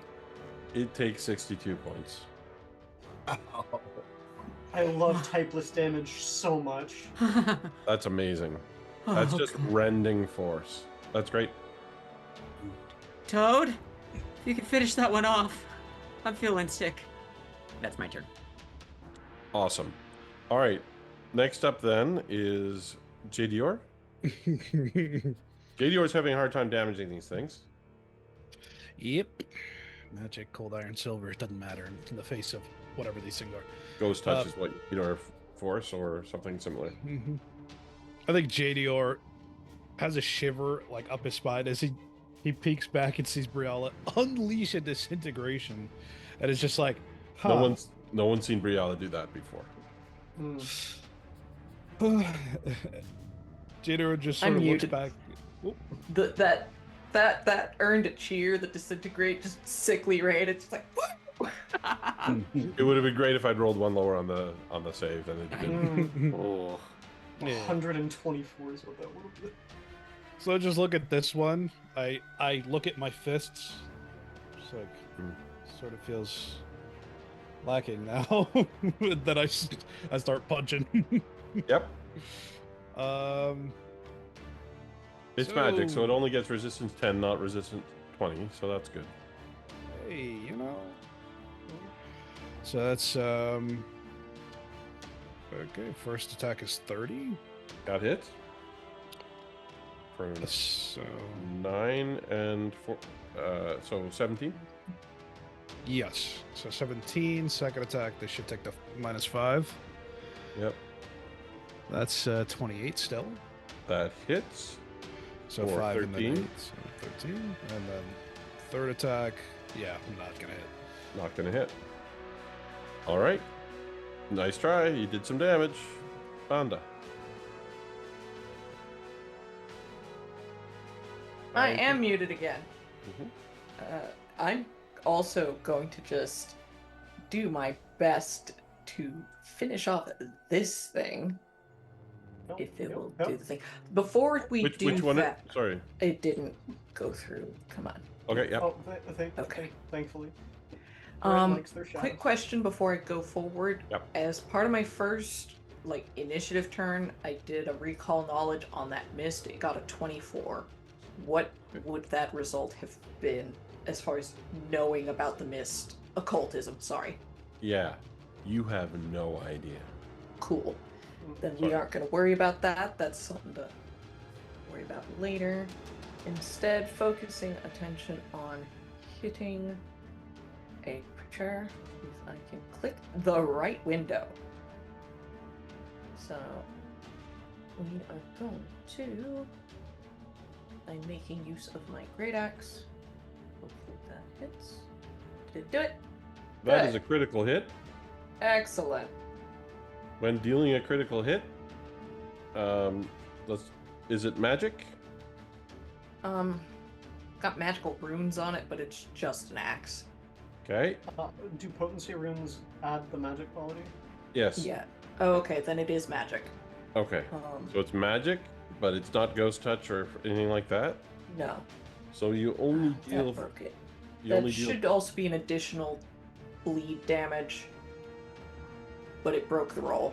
I suppose the question is whether you're dealing 5 damage or more with your It might be. nearly 40 points of damage, because I think it's you just scatter it. Okay, It's good. essence completely. Complete overkill. It is just the magic shreds it as you pass the axe through its incorporeal form. Since it was a crit, that does get sweep though. Oh, but I'm not actually close. He wasn't close enough to an enemy to make use of that. Never mind. Okay. Instead, I'm going to use that second attack on his buddy. 26 hits. Nice. Damage. Do that. 24 damage. Plus a d6 of persistent bleed, which broke. Sorry, I will fix that in a moment. 3 persistent bleed. Okay. And then I'm going to step. It doesn't bleed per se, No, but but it's also dead. oh, then I am not gonna step over there. Oh, sorry. Is this the attack against the second one? That's against the second one. Sorry, I was still tracking something from the previous one. Sorry. It's close. That is that one. Where did Okay. they go? That was the one J. Dior was originally fighting. Sorry, I'm wrong. Yes. Okay. Still okay. Happy. Loving on life. Sweet. That's it for you? Yep. That was my 3 actions. Okay, end of the round is here with the shadows. This shadow is going to charge at Briella. I am 15 feet up in the air. It can be too. They fly. Perfect. Good. So that's one move. The one that you disintegrated is going to do the same. And See this everybody. one It's been a great season. carrying on. And here we go. Banda or JDR? Die 4. 1 and 2 is Banda.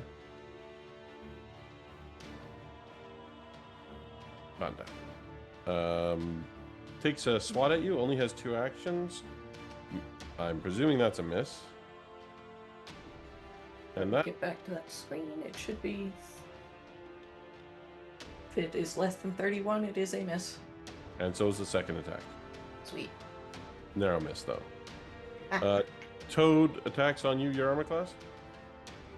Oh, I'll come back to you when you're ready. But Brialla, 34.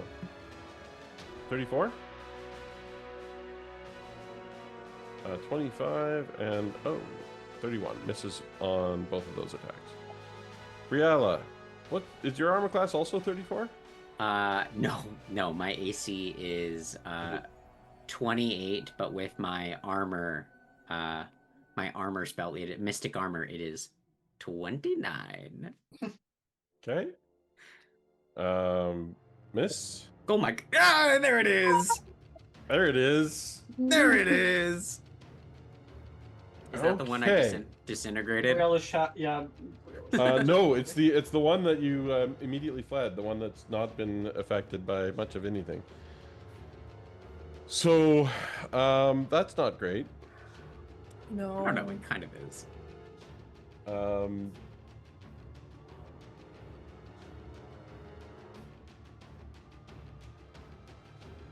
You take void and all that. Oh yeah. So yeah, 32 points of damage. Perfect. All that temp HP is gone. And then it attempts to steal your shadow. Perfect. You have enfeebled 2. Perfect. So that was its second attack, and it moved. So that's it. The other one, the disintegrated one, is now going to try and seek its revenge. Misses. Ooh, that's going to be close. 29, you said? Yep, is my AC. So 40. Yeah, no, that's going to hit. That's a crit. It's not a crit, Oh. Okay. I don't think. Hold on. 15. Yeah, 30. 33 is not a crit because you have 29, right? Yep. It's -5 because it's the second attack. Okay. But still. Oh, right. The other one was a critical hit. Either way, fun things happen now. You are enfeebled 4. I don't know what that means at that point. I'll have to look at Enfeeble again. You take 17 points of void damage.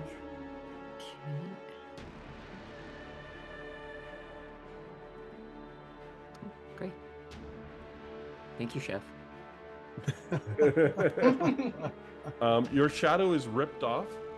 No. Ow! Um, Not sure what to do with that. and becomes Oh no! a little shadow right here. Hey, does anyone see a second sun? I think my shadow is gone. You feel weary, and the sun is ever so bright. And that's them. The one there, yeah, that's all of the shadows. Call The that next thing that D&D. happens at the end of the round is a bit concerning to you, which is swooping down from high altitude and then leveling off, screaming through the air with a loud, gargled shriek. You see a greenish dragon. You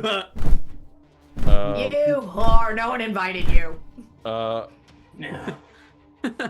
Ridden Oh, no. by a what looks to be a knight of sorts, Oh no.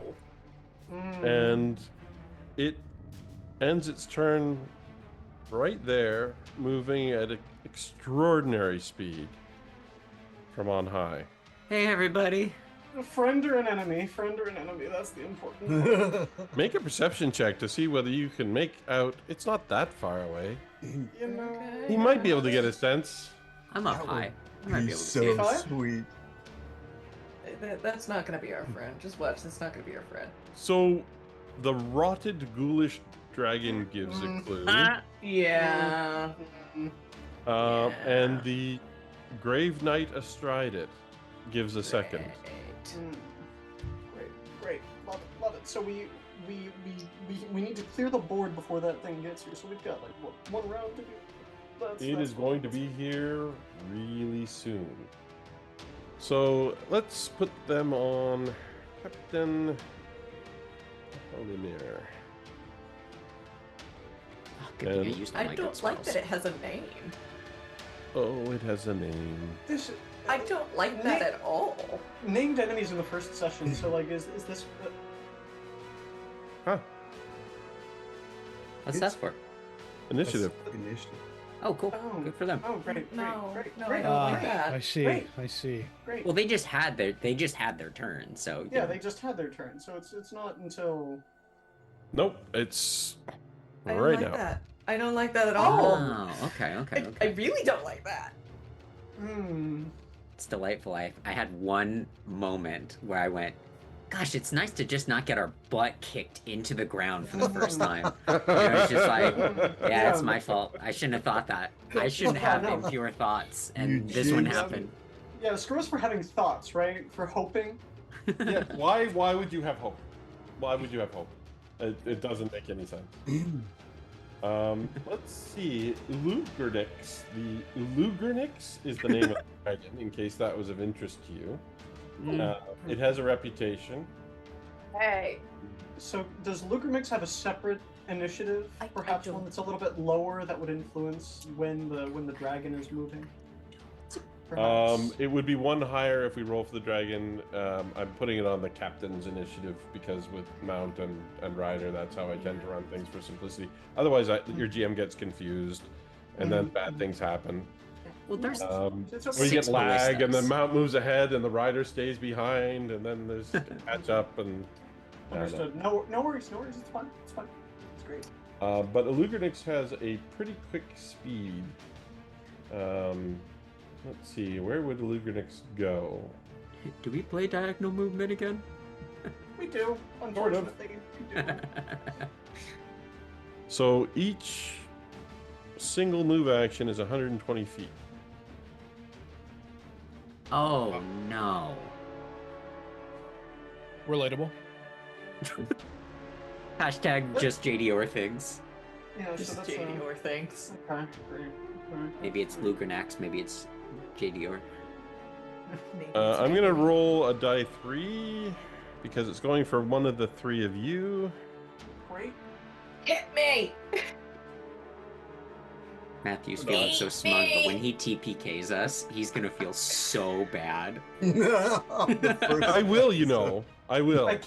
I can't wait to go on a 3-week hiatus of filming so that we can all make brand new characters. Come on, big guy, eat me! New I really characters, didn't we expect lost him to go like first, but then that 20 speaks to the narrative sometimes. Let's talk a little bit about how bad this is, though. Let's All get the ruler out. ballistas. The ballistas can take care of everything. If they survive. Hey, the ballistas have been all holding actions, which is why we haven't seen them do anything. Yeah, exactly. Hey, they Hey. fired on Burgess earlier. I've seen Game of Thrones. I know what happens when a dragon descends on a city. So the dragon breathes poison and gets all 3 of you, Of course. Great. and the shadow, which doesn't care. Of course. Great. Oh man. And So you can make a basic fortitude save, please. wonderful. Dude. That's great. That's wonderful. Actually, I'm pretty using good. I'm using a hero point for that actually. By the way, you each have a hero point this session. Oh, that's wonderful. 25 is no better. It is not good enough. You might not get crit. Maybe. No, it's not a crit. And the other 2 make it. The 34 and the 38 make it. Okay, good. It's a basic save, so you take half damage on success. I'm sure it doesn't do that much. What sort of breath is this? It's a Poison. poison breath. Hmm. It is a cloud of poisonous gas. And how do you get higher numbers on the dice roller in Roll20? You have to go you click the dice and then you go to advance roller. Yeah, okay. And then you can Thank you. Nice. Breath. Oops. It's always breath. Oh, only 6 damage. You all did so good. Half that to 3. That was just an accidental click, I'm afraid. That one doesn't. Additionally, if you want to roll specific things, you can type /R, a space, and then however many number of D whatever you A lot would of like. 6s. Thank you. 49 points of damage, save for 25. I prepared for fire damage and fiend. Sorry? By the way. if that was big. JDR, you saved, so you take 25 points of damage, poison damage. Oh, okay, all right. Captain Talamir. So it's a also basic gets to go. save, and that means I take half damage. Cool. And 25. Captain Talamir unleashes devastating blast, a 30-foot cone of cold. So basic reflex saves from the same 3 people, please. Absolutely. Question: did Varen get their shadow back when the demon died? Because it was only partially taken. No, Wonderful. So it's still feeble. you're still enfeebled and it's still loose. It's damage to your shadow, basically. I see. Wonderful. Great. It is cumulative with other shadows trying to rip it off. Oh, reflex. Right. So reflex saves, those are both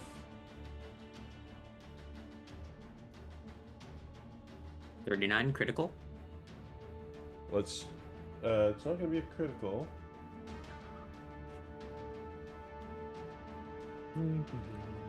DC is 30, so you just snuck that in. You all save, and it's 40 points of cold save for each. You take 20. Okay. So that's good. You're fine.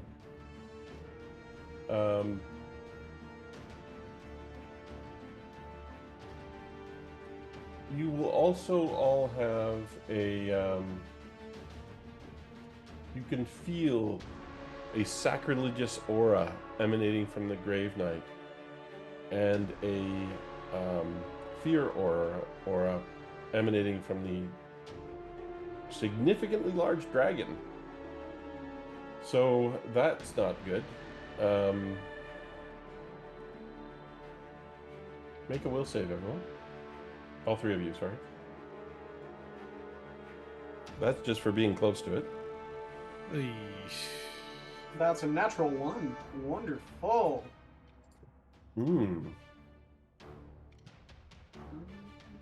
I have.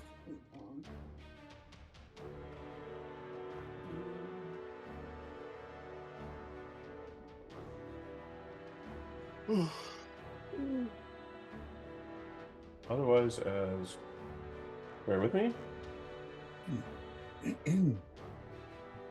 I need to look this up. If No we could worries. see your health bar, Briella, what would it look like?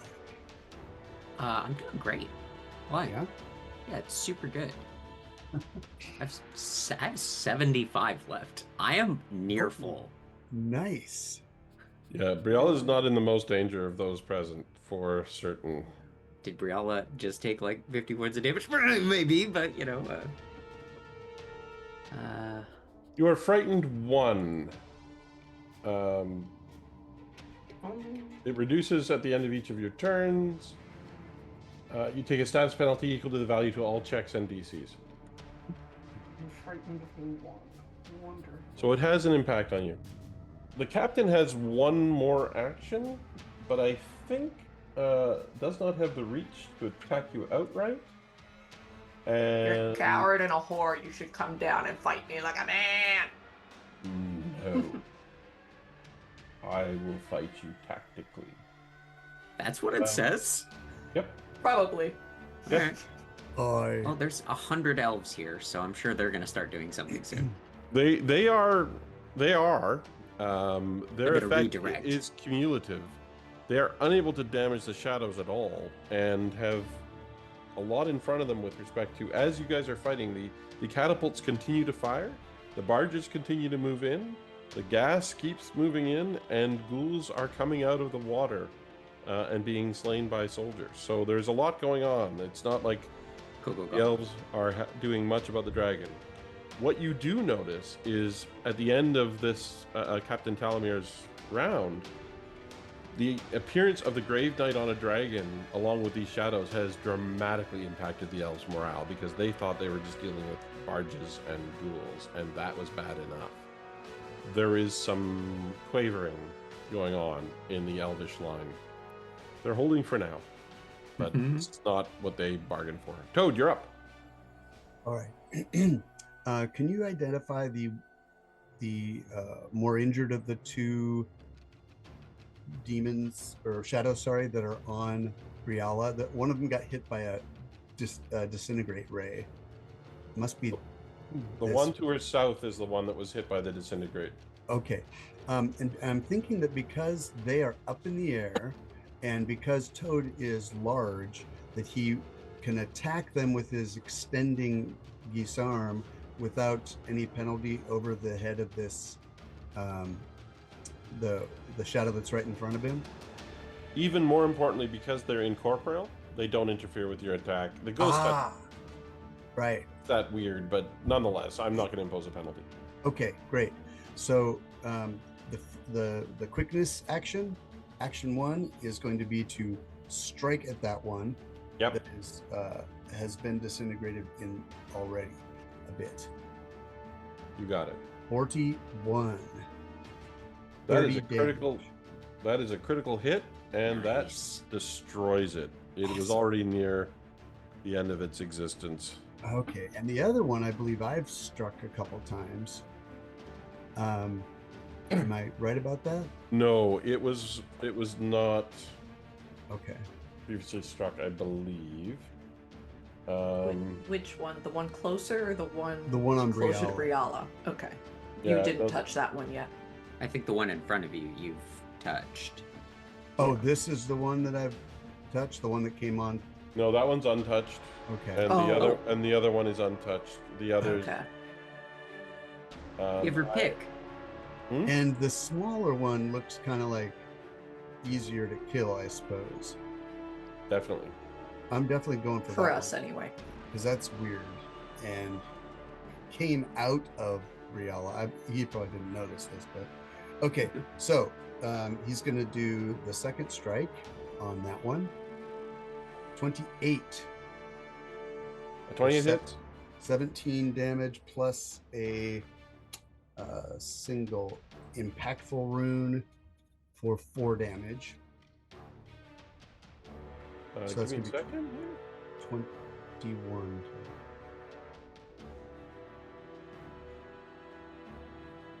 So it takes the damage because it's got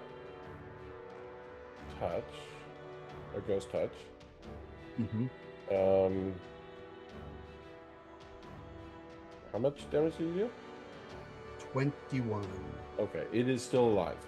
Okay. Well, it's still dead. Third attack on that little one. 31. I remembered to use the right thing. Yep. So that's 18 damage. And if I still need to roll the impactful, I will. No, you destroy it. Boom. Interestingly, Briala does not have a shadow. Oh no. Okay. So on the ground below her, there's nothing, but there's this. Okay. Now with the final action, he's going to raise shield. Okay. Nice. And he's going to say, Catifus! Catifus, we need you! And that's all. You feel Catifus's presence all around you. Mm. You are fighting the good fight, but no specific. Mm-hmm. He didn't expect an answer. Really. Yeah. There's you Maybe don't have really, He really meant to say, Catifus is with us. Yeah. Fear not. You're not high enough level to have the hotline. Got it. Varen, Yes. things have changed. Yes, I have a question for you, GM. So Briala is 15 feet up in the air. This creature is quite large. Yes. Would Varen be able to strike at that creature from the standing on the ground right here, considering the size and height off of the ground, or no? No, just out of reach. Wonderful. Okay, so then Varen is going to instead run this way, use an action to run here, cross. I also forgot that Varen was hasted, so 4 action is something that they have. I did not use an action last turn, but that's fine. And then that is going to be another action for Intensify Vulnerability on this creature. Yes. To get the +2 bonus, and then it's going to be 2 strikes with the rapier. The first one is going to be a 33. Hits. And the second one is going to be a 34. Both hit. Wonderful. So that is... Oh yeah, this one has taken 39 points. Wonderful. So that's the first bit of damage, and the second bit of damage is going to be... Oh. So that is 20 points of piercing damage. Or, sorry, total is going to be 36 points of piercing damage, plus 5 persistent bleed and 5 mental damage. Okay, but the first attack deals... Oh, yeah, so that's going Right? to be minus 20 because it's 2 attacks. Yeah. Yeah, so 16. And persistent. The persistent is not cumulative on bleed, is it? I do not know. I don't think it is. Yeah, Okay. it's not. All right, and it doesn't actually bleed, so it just takes the wonderful. mental. Wonderful, great. And then that's their turn. Okay. Briala.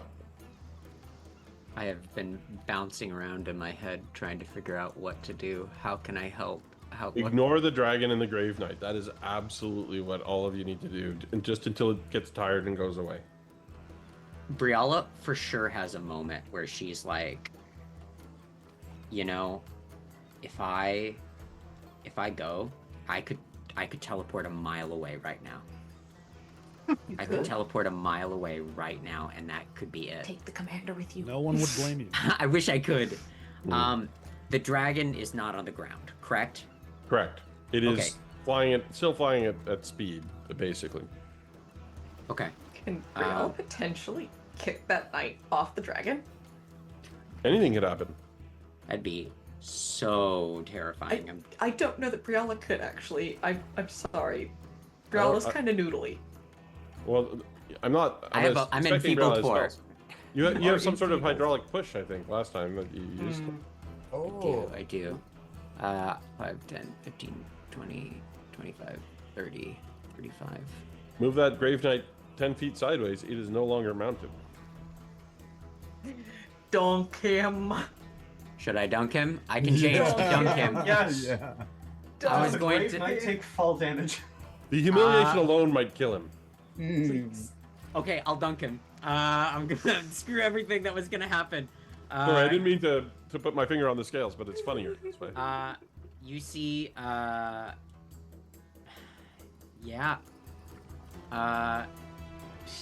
She's gonna cast. She's gonna cast hydraulic push. That's what she's gonna do. Briella. I was, Briella. I was just gonna slow everybody again. But this feels high stakes. So I think the highest hydraulic push I have available for me right now. I took Wall of Stone like a fool.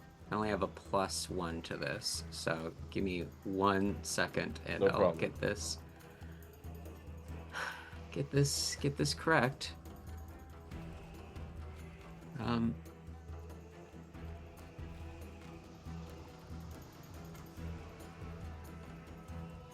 24 probably doesn't hit, But you do have a have- hero. but I will use a hero point Hero point. to make everything better in the world. Come on, come on.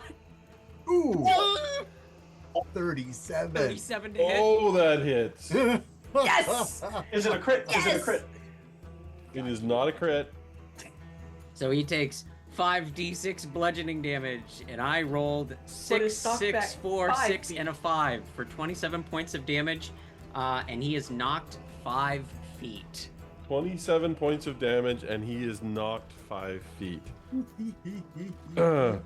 I don't know why it didn't occur to me that I might need a separate token for So captain, but I do. Yeah, I'll grab some of the water from the ocean and hold it up like a big fist.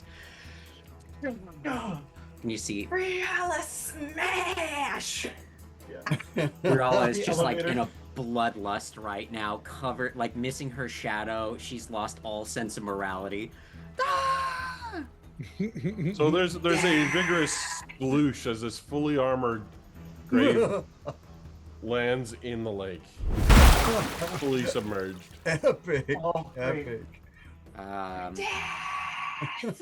You can tell that he was saying something as he went in, but it was interrupted by. Oh no, the monologue rule. It doesn't apply when they're underwater. I'll keep that No, in if he mind. does I found the monologue, we loophole. just can't hear it. Yeah, it's not interrupted. The big bad always gets to say their piece. That's my In turn. this case, he's saying it to the fishes. Great, great, great. All right, that was a really good hydraulic push. Good use of a hero point. Traditionally, in this group, the hero points are used to roll the exact same number again, Or lower. or marginally lower. So a break from tradition that I don't think anyone appreciates. There's a- I don't know. I I don't. mean, I don't know if you I think speak it's for the right now and then business. in a Okay, half yeah, class, everyone but I me think then. it's Nice, I like it. Yep. All right, good go. Anything else, Briella?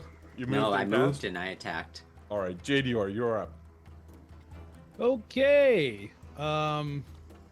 Kick his yeah, butt. oh, sorry. He's 30 feet from me, so I'm gonna try key cutting sight.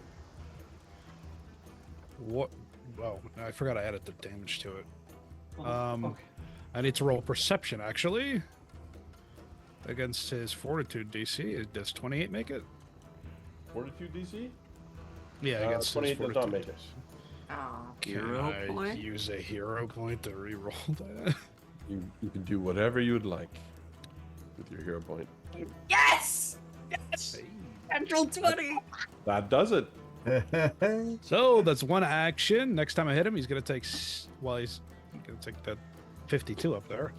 Yeah. So I'm gonna run over to him. Yep. Yeet. I guess. On top of the water. Yeah, You're actually, water water walking. walking. Yeah. If his Um, head comes up, you can just punt it. His head is like inches under the water because it's basically his depth there. Please. Hit In him. fact, his head is probably just like his helmet's just dipping out. Kick him in his face. I'm just. I'm just Smack back him. to another normal strike. 37. Sorry, did Let's- that 52 hit? Was that what that was? That's the No, no, damage. no. That's the No. damage from key cutting sight. The Would- next time that he Roll the hits a thing in melee result. attack. I Would see. the That knight refers. Yeah. would the knight suffer any penalties for being in underwater, slowed down, and all that?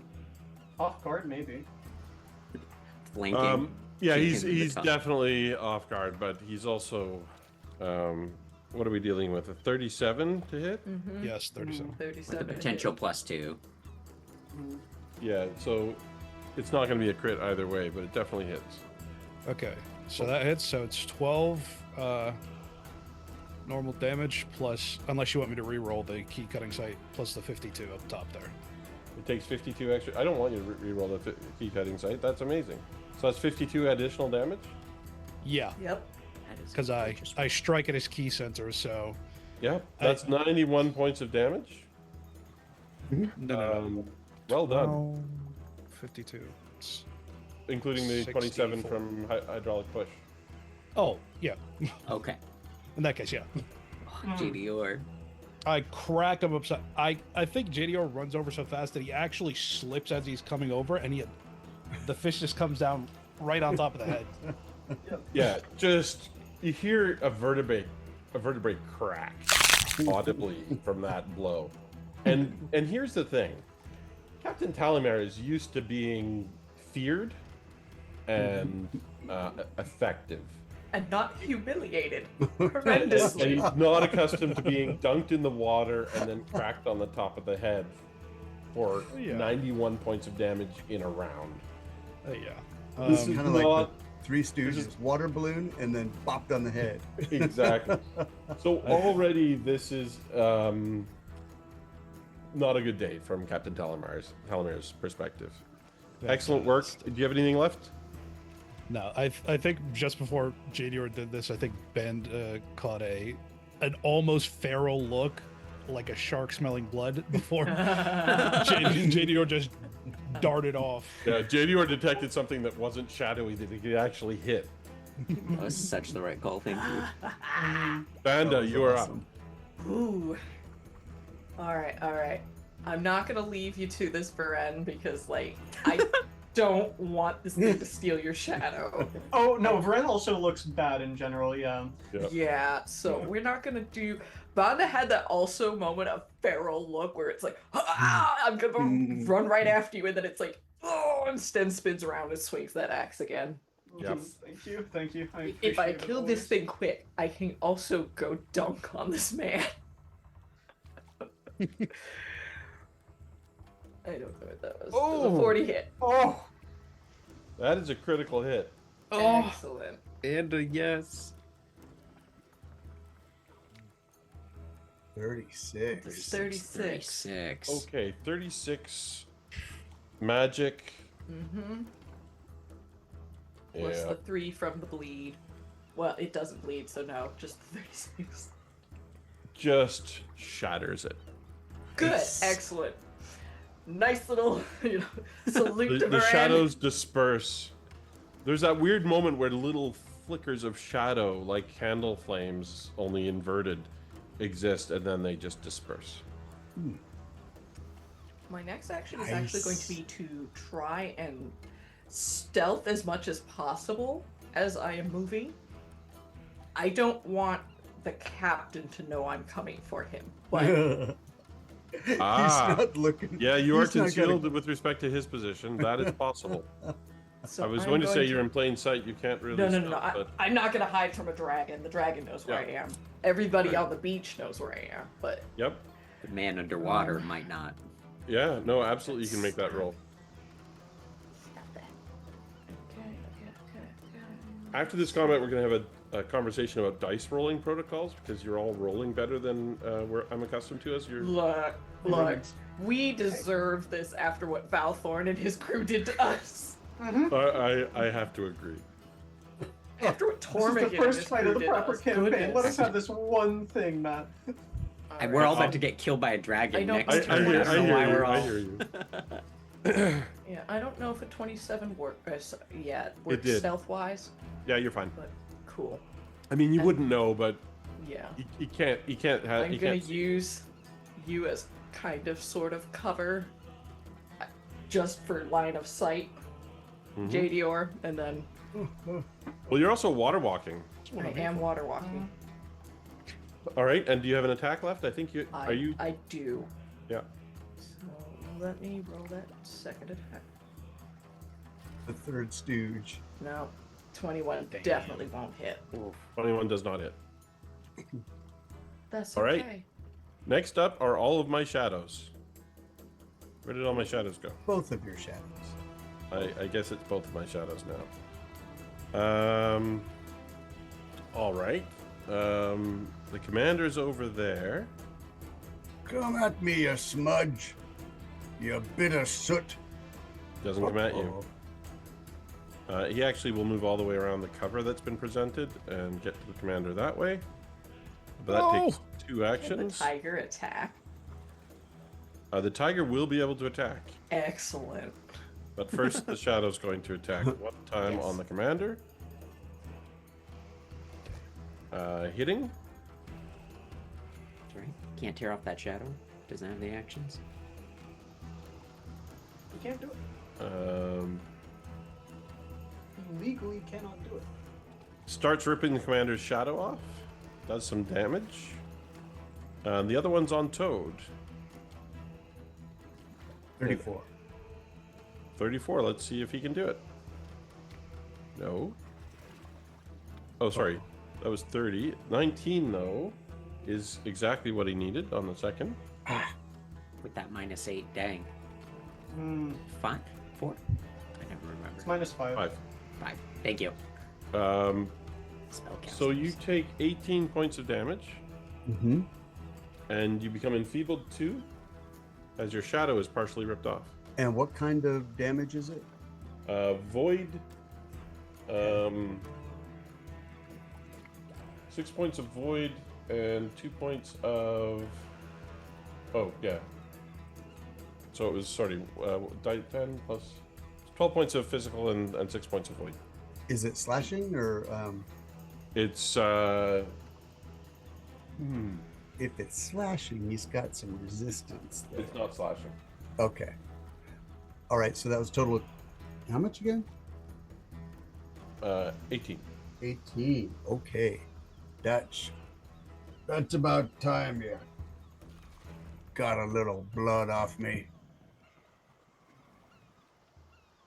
Okay.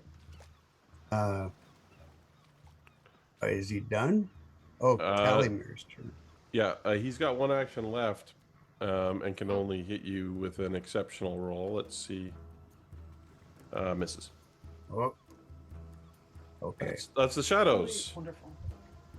Tiger would be end of the round, I guess, because we didn't establish an initiative. That's fine with me. Where's the tiger? Next to the commander. Yeah. Oh, great. So roll that up. Right. Oh, He is doing.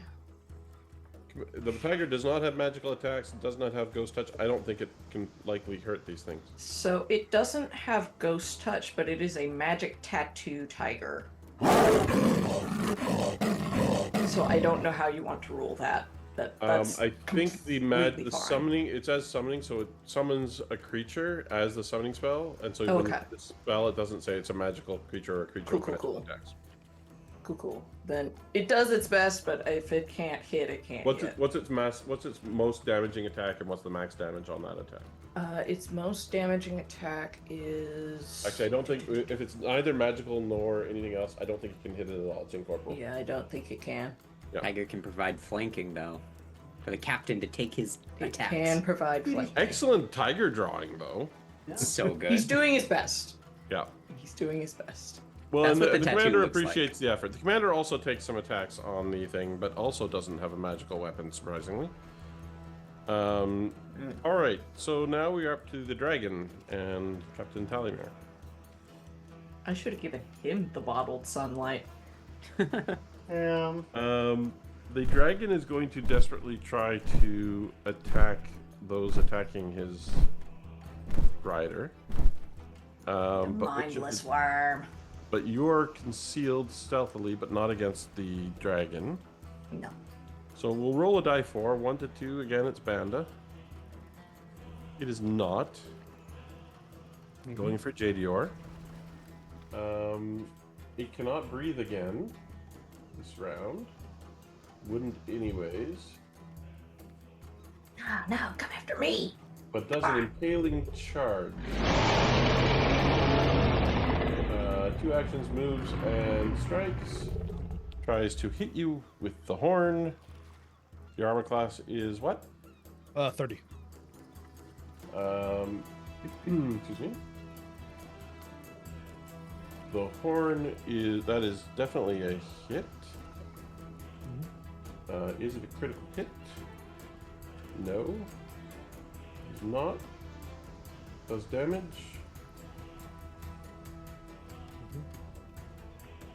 So you take 16 points of damage. Okay.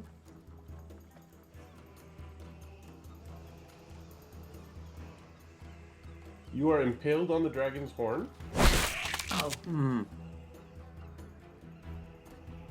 I don't like that. And he takes you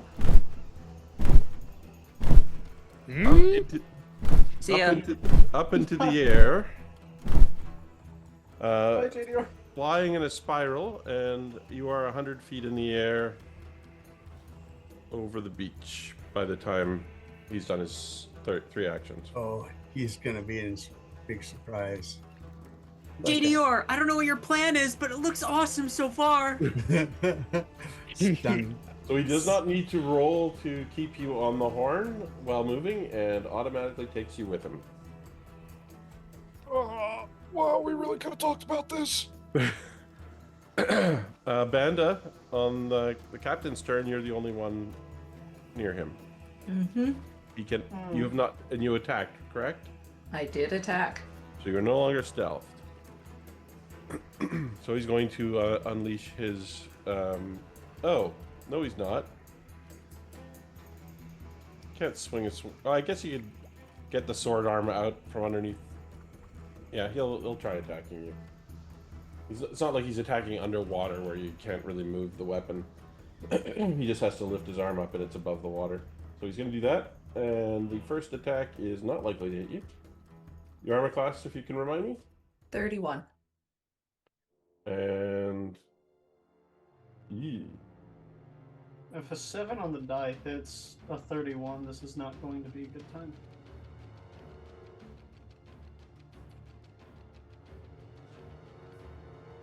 We rarely have those. That hits. Yay. Okay. Hopefully that was not a prophetic. This is not going to be a fun time. Pardon me. You take 28 points of damage. Okay. Including, or not including, a 6 points of cold. For a total of 34. Okay. And he's going to take a second attack.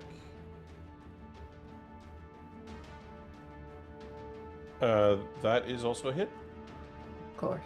28 points of slashing and 2 points of cold. And the third attack at minus 15 or minus 10.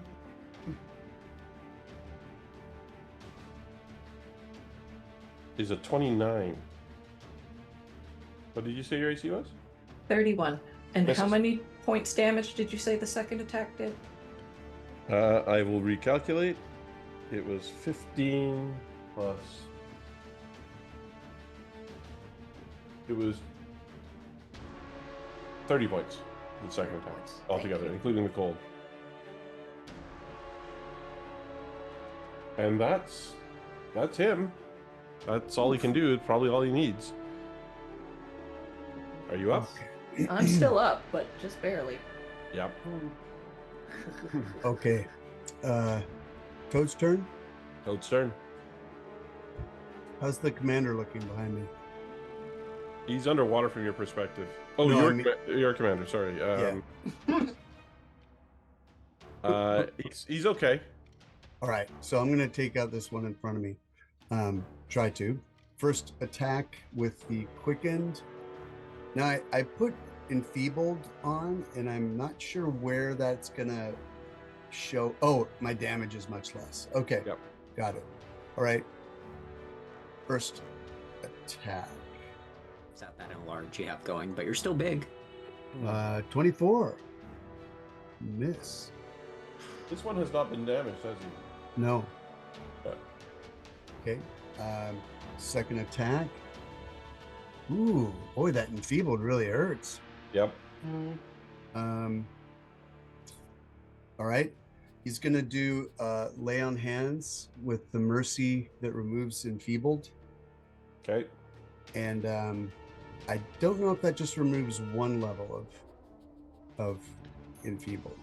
I don't think so. I think it removes all of it, but Okay. So he does that.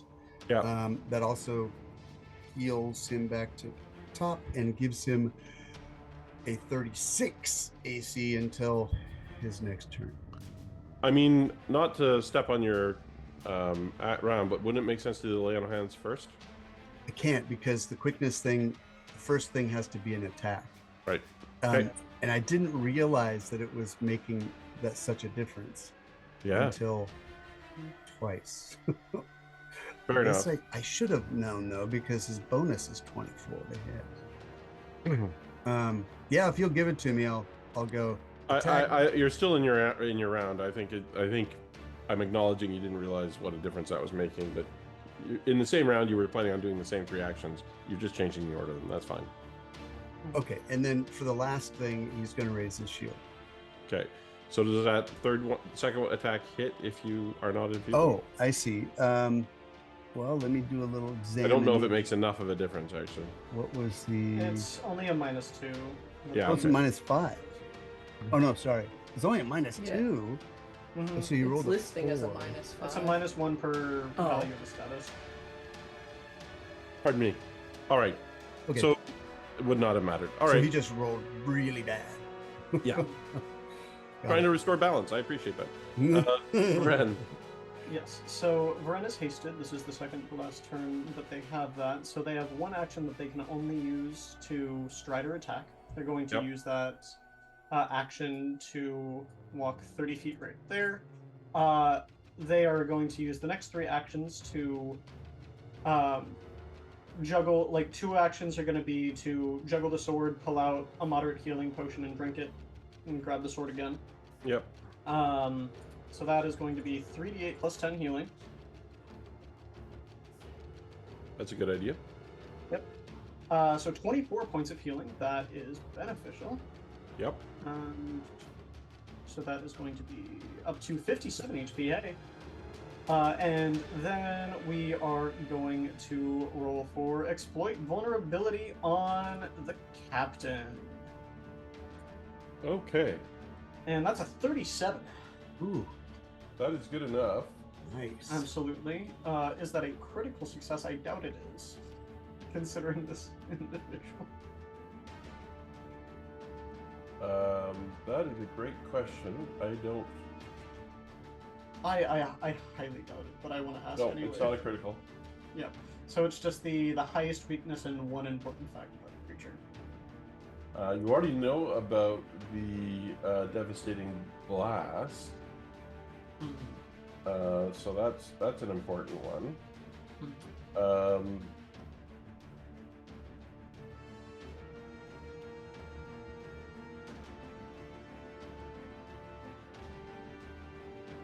Does it have any cold iron weakness? Yeah.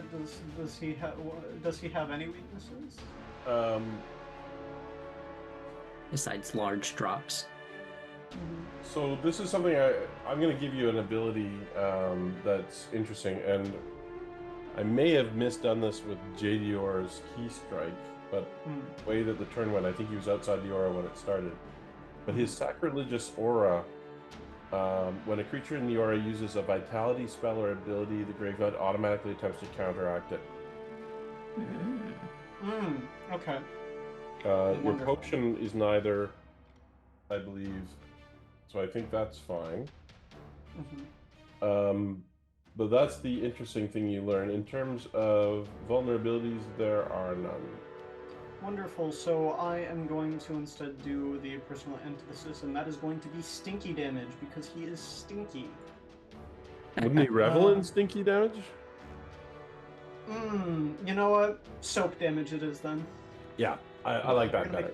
Yeah. He's already in the water. This is Rub. the first bath he's had in Yeah. centuries. Absolutely Scrub it up. wonderful. And then that is Vren's turn. Okay, thank you. Briala. Briala seems toward watching JDR fly off into the sky, unable to get close enough to help him because it's 100 feet up from where Briala is, and is just kind of horrified in that moment. Sees Toad being attacked, sees the king being attacked, or the captain being attacked. Will absorb a hidden spell from her staff, and will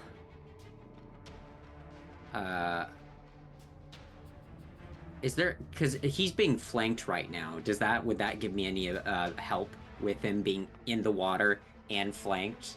He's not trying to hit him. It's almost impossible to hit him from where you are, given that he's down a bit and only the top half of his head is above water.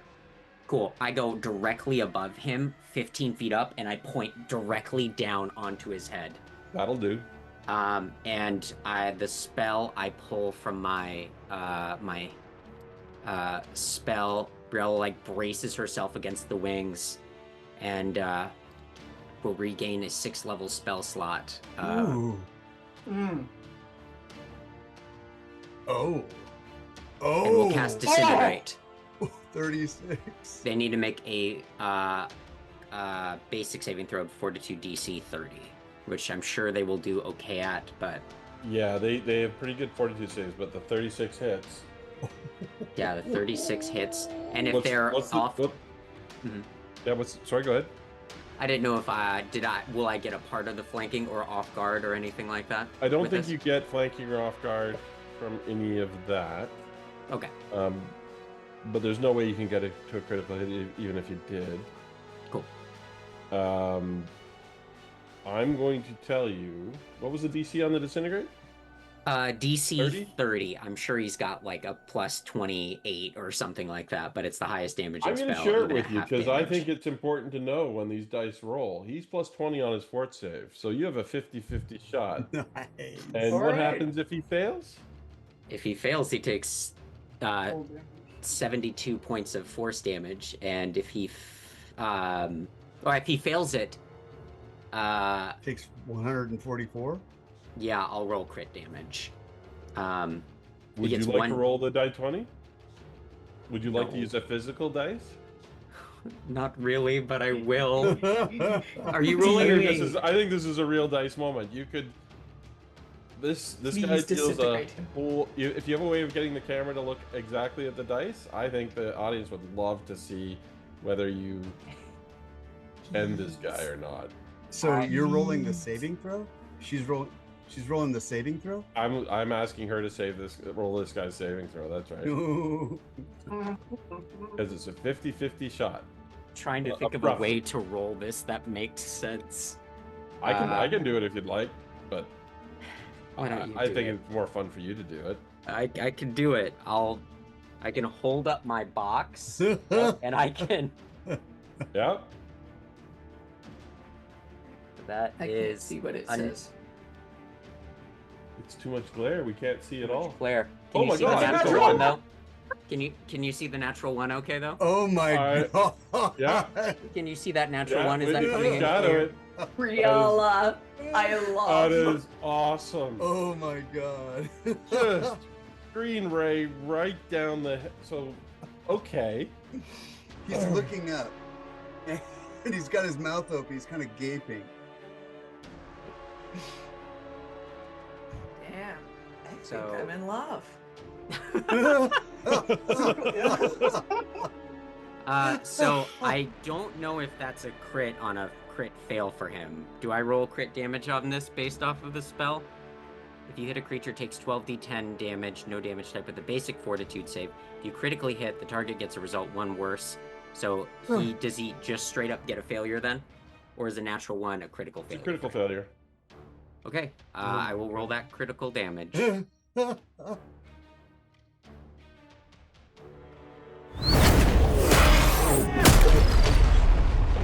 154 damage.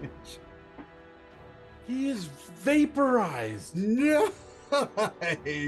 as well as all the water around him. Oh no. Oh shit. Just point the staff, shadow gone, no peace.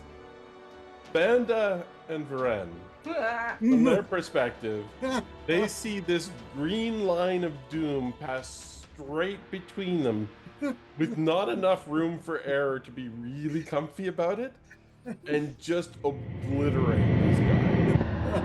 I feel sick. I feel nauseous. Your Well eyebrows. done. Maybe their eyebrows crumble a little bit as that green ray goes by. Yeah. I just- lose a bit of hair. oh. This is Oh no. This is significant for a number of different reasons, some of which are good, Please and tell me that some it's of which just are gone. bad. So this is an occasion where, really, to get the significance, sometimes reading from the book is Oh my handy. god. Oh my god.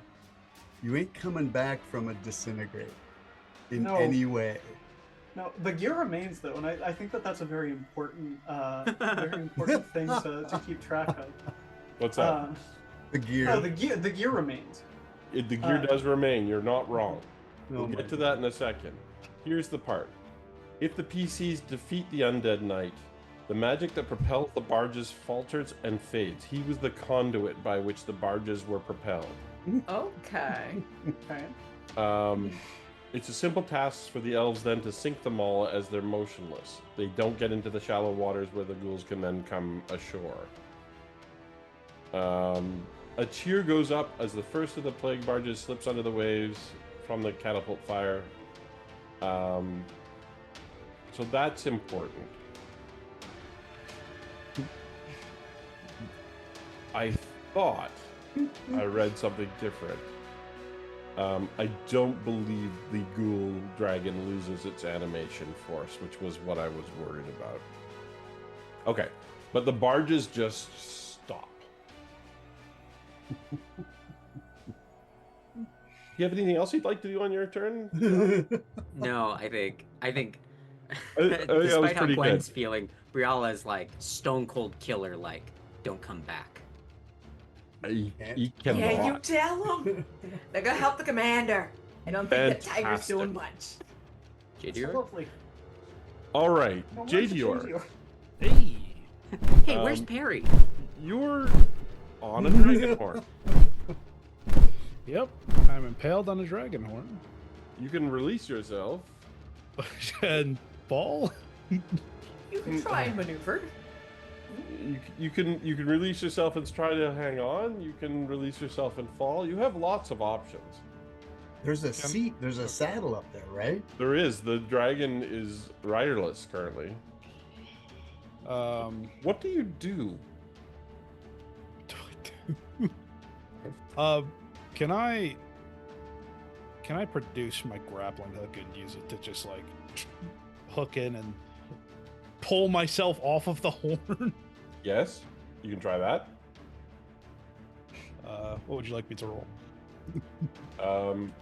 I for grapple rules, I have to look them up every time. I feel like it's athletics specifically for grapple if we're using the grapple maneuver. Okay. Yeah, you're not pinned. You're just grabbed. 35. 42 DC is what you need. So what'd you get, Tom? I got a 35. Yeah, you made it. You are now grabbing the dragon and have pulled yourself off the horn and can move to the saddle if you wish. Yep. I hop in the saddle. I got All rope. right. I'll tie myself in if I have to. Yeah, there are straps for that. Shit. Strap.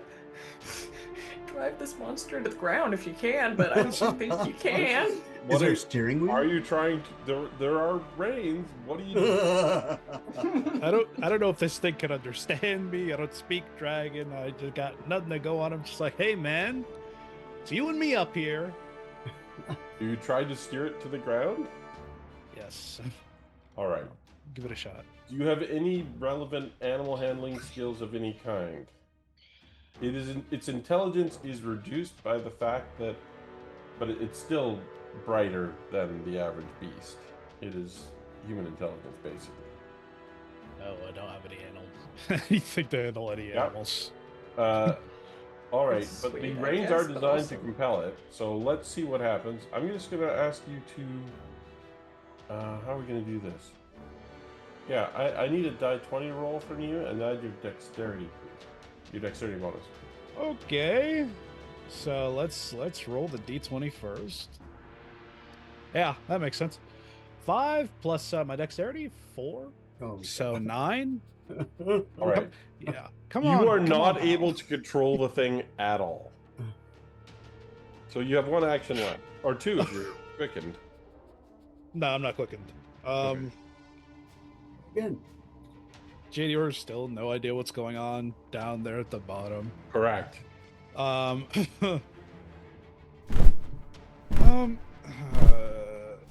my friend, please work with me here, you beast. It seems very angry. Almost frenzied. It has an ability, Draconic Frenzy. So I'm thinking perhaps it's not in a talking mode. All right. It's way. Anything else? Okay. No, I got nothing else. Banda. Alright, now that I don't have this guy trying to kill me, Yep. I am going to also take one of those potions. Okay. These potions of mine. This great potion. I should have had this tab up before I got here, but this is fine. How not? Wait. I made a macro for this. I am smart. There we If it rolls. Good. Nice. Heals Nice. 27. Mm. Then I am going to move myself.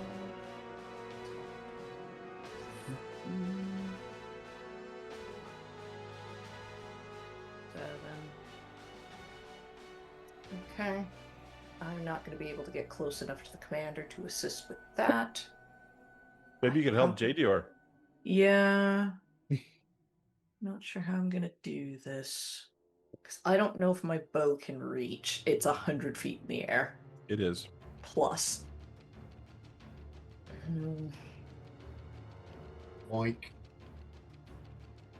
You know what? I know what I'm going to do. I'm going to attempt to bait the dragon to come down to me. All right. I don't know how I'm going to do that, but I'm making an attempt to be as obnoxious and noisome as possible. Come on, you big hairy lub. Come here. It understands common. You're little more than a worm and you're worm food. You might as well bury yourself in the dirt right now. Roll a diplomacy check. It shouldn't be diplomacy. What would we make that? Intimidation. Almost intimidate. Sorry? Intimidation? I'll let you take choose it. your better. What you're trying to do is goad him. There's ways to do that. I don't think you have those. Okay, so Force, maybe? I mean, he hears you. Yeah. Better than it could have been. I mean, he seems So offended. 4. Yeah. All right. That's it for you. We go to the few remaining shadows. Let's roll those quick. Wow. Okay. Misses the commander 3 times in a row. Good. Wonderful. Good. Good. Oh, so 36. Toad's at 36. Right. So hits you, misses you. Oh, okay. You already have your shadow damage, don't you? Yep. All right. So rips off your shadow. You're not in danger of dying. Damage from the blow. Yeah, I'm just wondering. I just noticed the time. So Let me kill these things and then we can stop. Okay. We're at the end of combat. I don't see any point in stopping and continuing to combat. No, I agree. It's close to being finished. Only the dragon remains a significant threat. All right. So you take 17 points of damage, and your shadow rips off, and a new shadow is created. You're enfeebled 4. Oh no, you're not. You're no longer enfeebled. You are now enfeebled 2 again. Okay. Sorry, I forgot you got rid of it. Yep. Awesome. Okay. Oh, the same size? No. No, it's not it's not created because it didn't get through it. So your shadow reattached itself when you lost the enfeebled condition from the Lovely. Good to So know. it's not created because once I Okay. remembered, you're fine. You're enfeebled 2. Okay, got it. All right, is that all? Yeah. For them? Captain Okay. Talamir and the dragon. All right. So he's enfeebled 2. Hold on, it's not Toad's yet turn. It's the dragon's turn. Oh, sorry. No, that's all right. We're just about there, but what is the dragon going to do? I think the first thing the dragon's going to do is try and shake you off. Hide in Yeah, with all do those yourself a belts. little dance like a dog. Fails.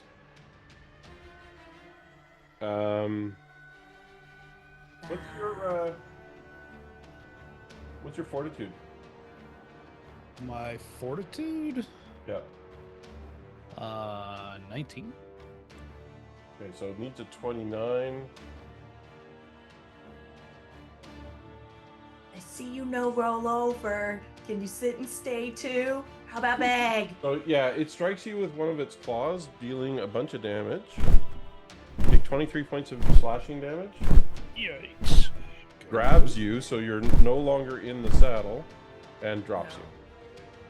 Lovely. Does he begin to drop on his at the start of this, and he will fall on his turn, or does he immediately plummet, hit the ground? That is a great question. I guess it's important. Let's see.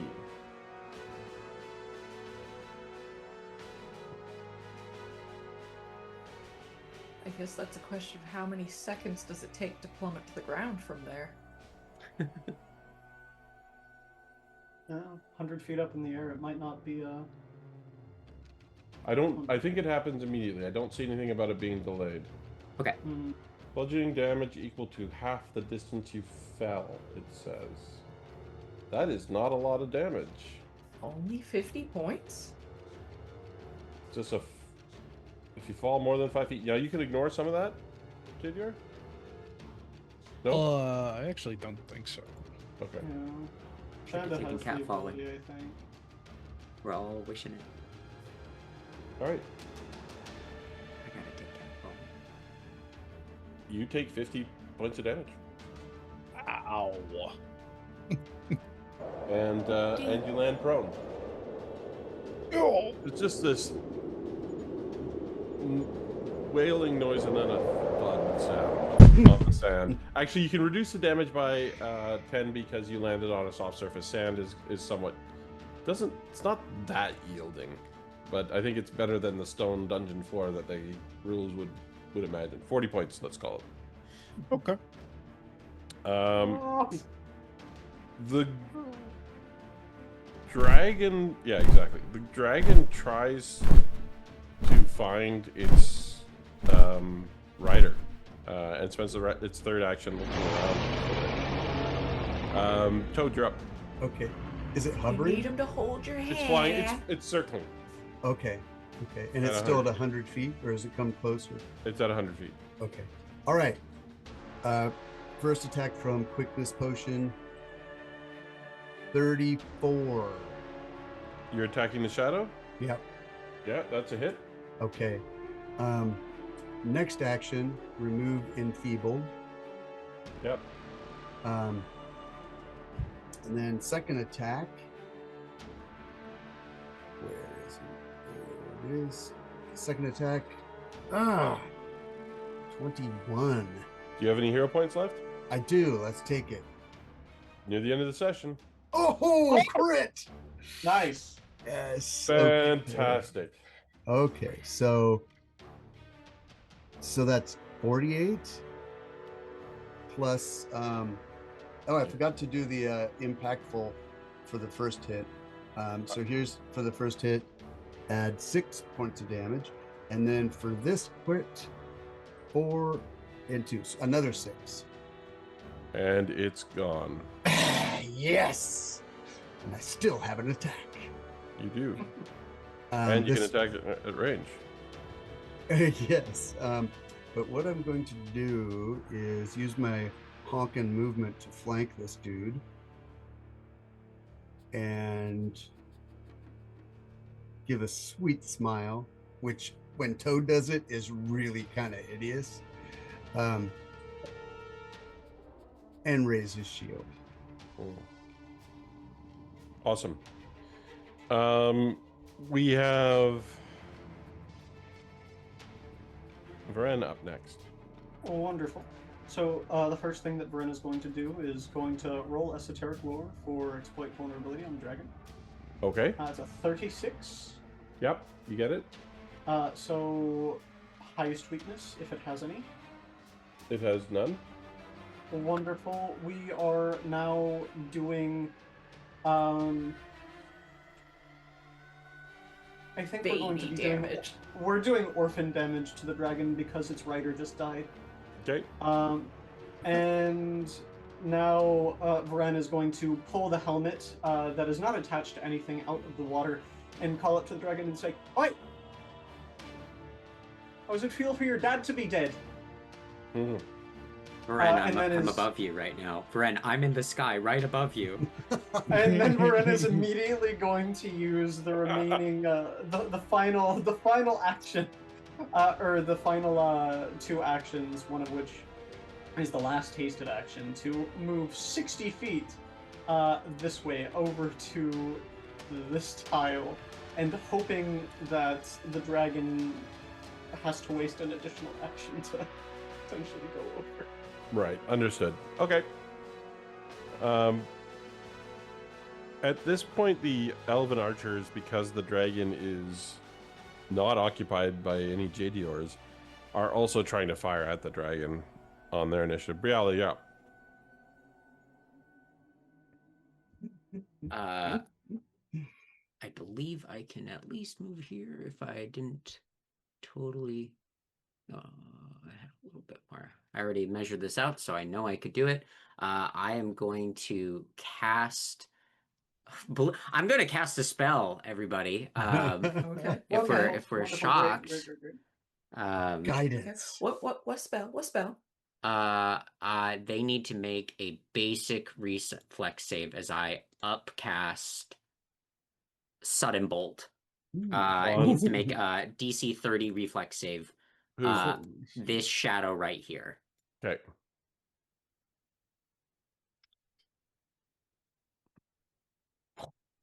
Oh, nice. Well, howdy. 48 damage. Okay. I doubt I'll do better than rolling if I roll critical damage, but we got to see it. Nope, that's better. Oh. Point my staff.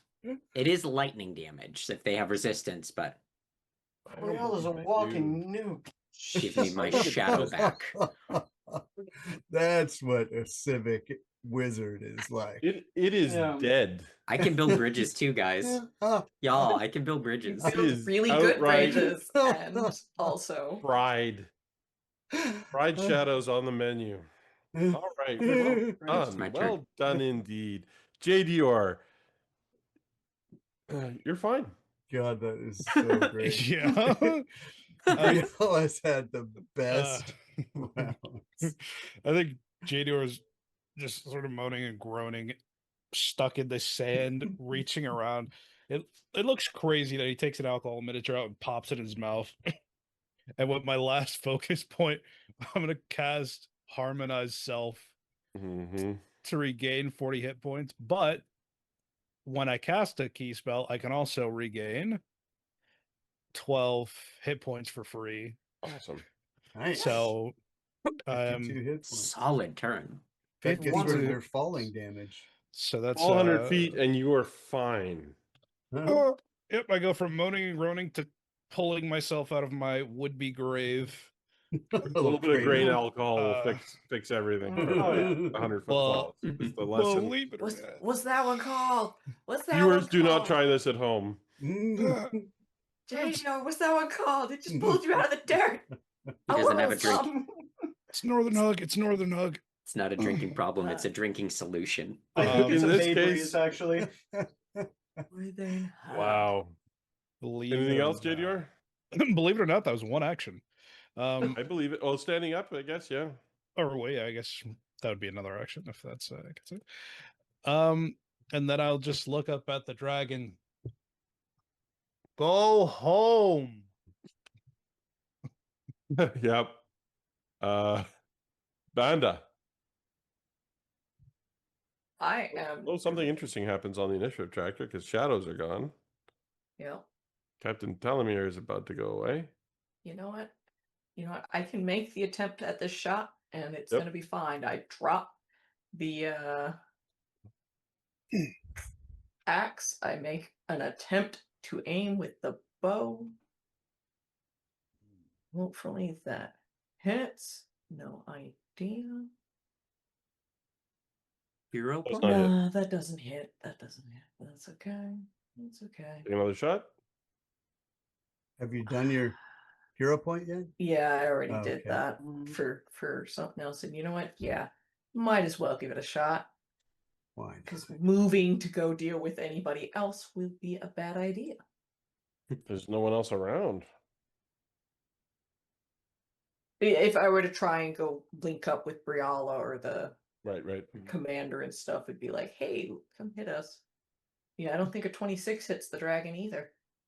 26 hits.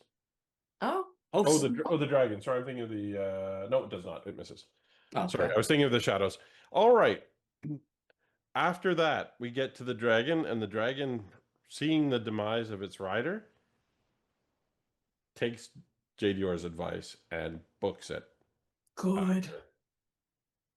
flying back towards the center of the lake.